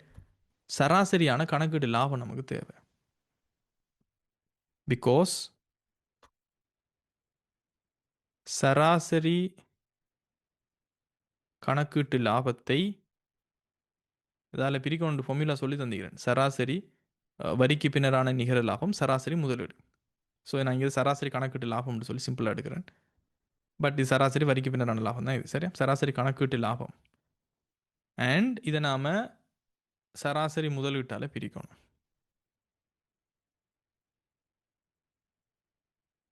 ரைட்? இப்போ எவரேஜ் annual அக்கவுண்டிங் ப்ராஃபிட் பார்க்கறதுக்கு இப்போ சராசரி கணக்கீட்டு லாபம்னா நம்மளோட வருமான கூட்டில் இருக்கக்கூடிய லாபம் இல்லை. நாம் இங்கே பார்க்கறது என்னென்னா ஸ்டூடெண்ட்ஸ், இந்த ப்ரொஜெக்ட் நமக்கு தரக்கூடிய லாபம் எவ்வளோ, அக்கவுண்டிங் ப்ராஃபிட் எவ்வளோங்கிறதான் கணக்கு இந்த ப்ரொஜெக்ட். ஸோ சராசரி கணக்கீட்டு லாபம் இந்த நிறுவனம் இயந்திரம் ஒன்றை கொள்வனவு செய்துன்னு சொன்னால், முதலாவது வருஷத்துக்கு 6,25,000 ரூபாய் தரப்போகுது. சரியா? ஸோ ஆண்டுக்கான தேறிய காசு பாய்ச்சல் நமக்கு 6,25,000 என்று தந்திக்கிறாங்க. இந்த 6,25,000 பியூரான அக்கவுண்டிங் ப்ராஃபிட்டா நமக்குண்டா இல்லை. இந்த மெஷினை பாவிக்க பாவிக்க பெருமான தேய்வு என்பது ஏற்படும். ரைட்? இப்போ இது முதலாவது வருஷம் நம்ம இப்போ செஞ்சுட்டு இருக்கிறோம்னு சொன்னால், இந்த 6,25,000 ரூபாய் வருஷத்துக்கு தருதுண்டா வருஷத்துக்கு எவ்வளவு தேய்வு வரும் என்பதை நம்ம பார்க்கணும். ஏன்னா நம்ம சராசரி கணக்கீடு லாபம் தான் பார்க்குறோம். அப்போ ஒரு வருஷத்துக்கு 6,20,000 வருதுண்டா ஒரு வருஷத்துக்கான சராசரி பெருமான தேய்வை நம்ம கழிக்கணும். ஏன்னா லாபம் தான் நம்ம பார்க்குறோம். லாபத்தில் பெருமான தேய்வு என்பது ஒரு செலவீடாக இனங்காணப்பட வேண்டிய ஒரு விஷயம். அப்போ நம்ம இதை கணிக்கணும்டா இதில் என்ன மெத்தட் யூஸ் பண்ணுறாங்க? நேர்கோட்டு முறை அடிப்படையில் செய்கிறாங்க என்றால், நேர்கோட்டு முறை என்ன சொல்லுது? சொத்தினுடைய கிரயத்திலிருந்து அதனுடைய இழிவு பெறுமதி போக, ரைட், எஞ்சிய பயன்தரு ஆயுட்காலத்துக்கு நீங்கள் அதனை பிரிச்சிங்கன்னு சொன்னால், அதாவது பயன்தரு ஆயுட்காலத்துக்கு பிரிச்சிங்கன்னு சொன்னால் வரப்போகுது. ரைட்? அப்போ இங்கே சொத்தினுடைய கிரயம் வந்து 5 மில்லியன் ஆக போகிறது. இப்போ 5,000 எடுக்கிறேனே, இழிவு பெறுமதி இருக்குதா? எஸ், 4 லட்சம் ரூபா கிடைக்கும். பயன்தர ஆயுட்காலம் என்ன? 10 வருஷம். அப்போ ஒரு வருஷத்துக்கு எவ்வளோ தேய்வு வரப்போகிறதுங்கிறத கண்டுபிடிக்க முடியுமா முடியாதா? So simple. ஸோ 5000ல் 400 போணுச்சுன்னு சொன்னால் 4600, 4600 10 பிரிச்சிங்கன்னா 460. அப்படின்னா 4,60,000 ரூபாய் ஒவ்வொரு வருஷமுமே தேய்வு வரும் நேர்கோட்டு அடிப்படையில். 4,60,000 ரூபாய் ரைட் போட்டாச்சு. அப்போ இது பெருமான தேய்வு வரும். இப்போ பெருமான தேய்வு என்பது கட்டாயமாக கவனிக்கப்பட வேணும். வேற ஒரு செலவுகளும் இதில் இல்லை. வேற ஒரு செலவும் இல்லை. பாவிக்கிறதுக்கான செலவோ மெயின்டெனன்ஸ் செலவோ அப்படி இப்படின்னு ஒன்றுமே சொல்லி தரல. அப்போது இந்த மெஷினில் இன்வெஸ்ட் பண்ணுறதால நமக்கு 6,20,000 வருஷத்துக்கு காசு கிடைச்சாலும் பெருமான தேவைங்கிறது இருக்குது. கணக்கீட்டு சராசரி கணக்கீட்டு லாபங்களை கணக்கீட்டில் அக்கௌண்டிங்கில் எப்பயுமே டிப்ரிசியேஷன் என்பது ஒரு செலவிடாக இருக்கும். அப்போ எனவே உங்களுக்கு இங்கே கிடைக்கக்கூடிய சராசரியான இந்த ப்ரொஜெக்டில் இன்வெஸ்ட் பண்ணுறதால வரக்கூடிய கணக்கீட்டு லாபம் என்பது ஸ்டூடெண்ட்ஸ் 1,65,000 தான். அப்போது இங்கே நாம் சராசரி கணக்கீட்டு லாபமாக நம்மளோட ஃபார்முலாவில் போட வேண்டிய அமௌண்ட் 1,65,000. சராசரி முதலீடு என்ன சொல்லிக்கிறேன்? ஆரம்ப முதலீட்டோட இழிவு பெறுமதி இருந்தால் அதனை கூட்டுங்க, ரைட்? அதை கூட்டி 2 பிரிங்கன்னு நான் சொல்லி தந்துக்கிறேன். அப்போது ஆரம்ப முதலீடு இங்கே 5 மில்லியன் ப்ளஸ் 4 லட்சம் நம்மளுடைய இழிவு பெறுமதி. அப்போ 5.4 மில்லியனை 2 பிரிச்சிங்கண்டா 2.7 மில்லியன். அப்போ உங்களுடைய கணக்கீட்டு வருவாய் வீதம் நீங்கள் பெர்சன்டேஜில் நீங்கள் சொல்ல போகிறீங்கன்னா 100ல் போட்டு பெர்சன்டேஜில் நீங்கள் சொல்லலாம். அப்போ 1,65,000 divided by 2.7 million and multiplied by 100, it will give you the correct percentage. 6.11 வரும். ஸோ நம்ம மட்டம் தட்டி 6.11% தான் கணக்கிட்டு வருவாய் வீதம். ஏன் நாம் இங்கே சராசரி இன்வெஸ்ட்மெண்ட்டாக நம்மளுடைய ஆரம்ப முதலீட்டோட நம்மளுடைய இழிவு பெறுமதியையும் கூட்டி வரக்கூடிய பெறுமதியை பிரிக்கிறோம்? பிகாஸ் அந்த அளவுக்கு நீங்கள் டீப்பாக போக தேவையில்லை. ஏண்டா நம்ம ஓகே, அது உங்களுக்கு தேவையில்லை. அது உங்களுக்கு தேவையில்லாத ஒரு விஷயம். சிம்பிளாக நினைவு வச்சுக்கொள்ளுங்க, சராசரி முதலீடு என்பது ஆரம்ப முதலீட்டோட இழிவு பெறுமதியை கூட்டி 2 பிரிக்க வரதுதான். நம்ம ஒன்று சார்ட்டர்ட் எக்ஸாமோ பெரிய பெரிய எக்ஸாம் செய்ய போகல. ஏன் எதுக்கு வந்துச்சுன்றலாம் அவங்களுக்கு விளக்கம் தரதுக்கு ஓவர்வெல்ம் பண்ண விரும்பலை நான். ஸோ சிம்பிளாக ஸ்டூடெண்ட்ஸ், திரும்ப பெறும் காலம் 8 வருடங்கள். அக்கவுண்டிங் ரேட் ஆஃப் ரிட்டர்னான கணக்கீட்டு வருவாய் வீதம் 6.11% நீங்கள் எடுத்துக்கொள்ளணும். ஓகே, ஸோ இது உங்களுடைய 50வது கொஷின். ஸோ 50 கொஷின் நான் உங்களுக்கு செஞ்சு காட்டிக்கிறேன். இது வந்து ஃபுல்லாகவே பகுதி 1 விஷயங்கள். தென் நெக்ஸ்ட் கிளாஸஸில் நான் உங்களுக்கு இந்த கம்பெனியினுடைய விஷயங்கள் ரொம்ப இம்பார்ட்டன்ட், எப்படி ஈஸியாக செய்யலாம். கம்பெனி உண்மையிலே சொல்ல போனால் இருக்கிறதுலே ஈஸி, பட் தெளிவாக புரிஞ்சு வேலை செய்யணும். ஏண்டா நீங்கள் பார்த்தாலே வழங்க பேராகிராஃபாக தருவாங்க பாருங்கள், எப்படி இத்தனை பேராகிராஃப் இருக்குது, எத்தனை லைனில் இருக்குது விஷயங்கள். பார்த்தாலே சில பிள்ளைகள் பயந்துருங்கள். ஆனால் ஈஸியான விஷயங்கள். ஒரு டெம்ப்ளேட்டை நீங்கள் உருவாக்கி ஈஸியாக மார்க்ஸை ஏர்ன் பண்ணலாம். 40 புள்ளிகள் வந்து உங்களுக்கு வழங்கப்படக்கூடிய ஒரு கொஷன், ரைட்? ஸோ நெக்ஸ்ட் கிளாஸஸில் சந்திப்போம். Let's see all of in the next session. Have a great day. Thank you. Bye. See you.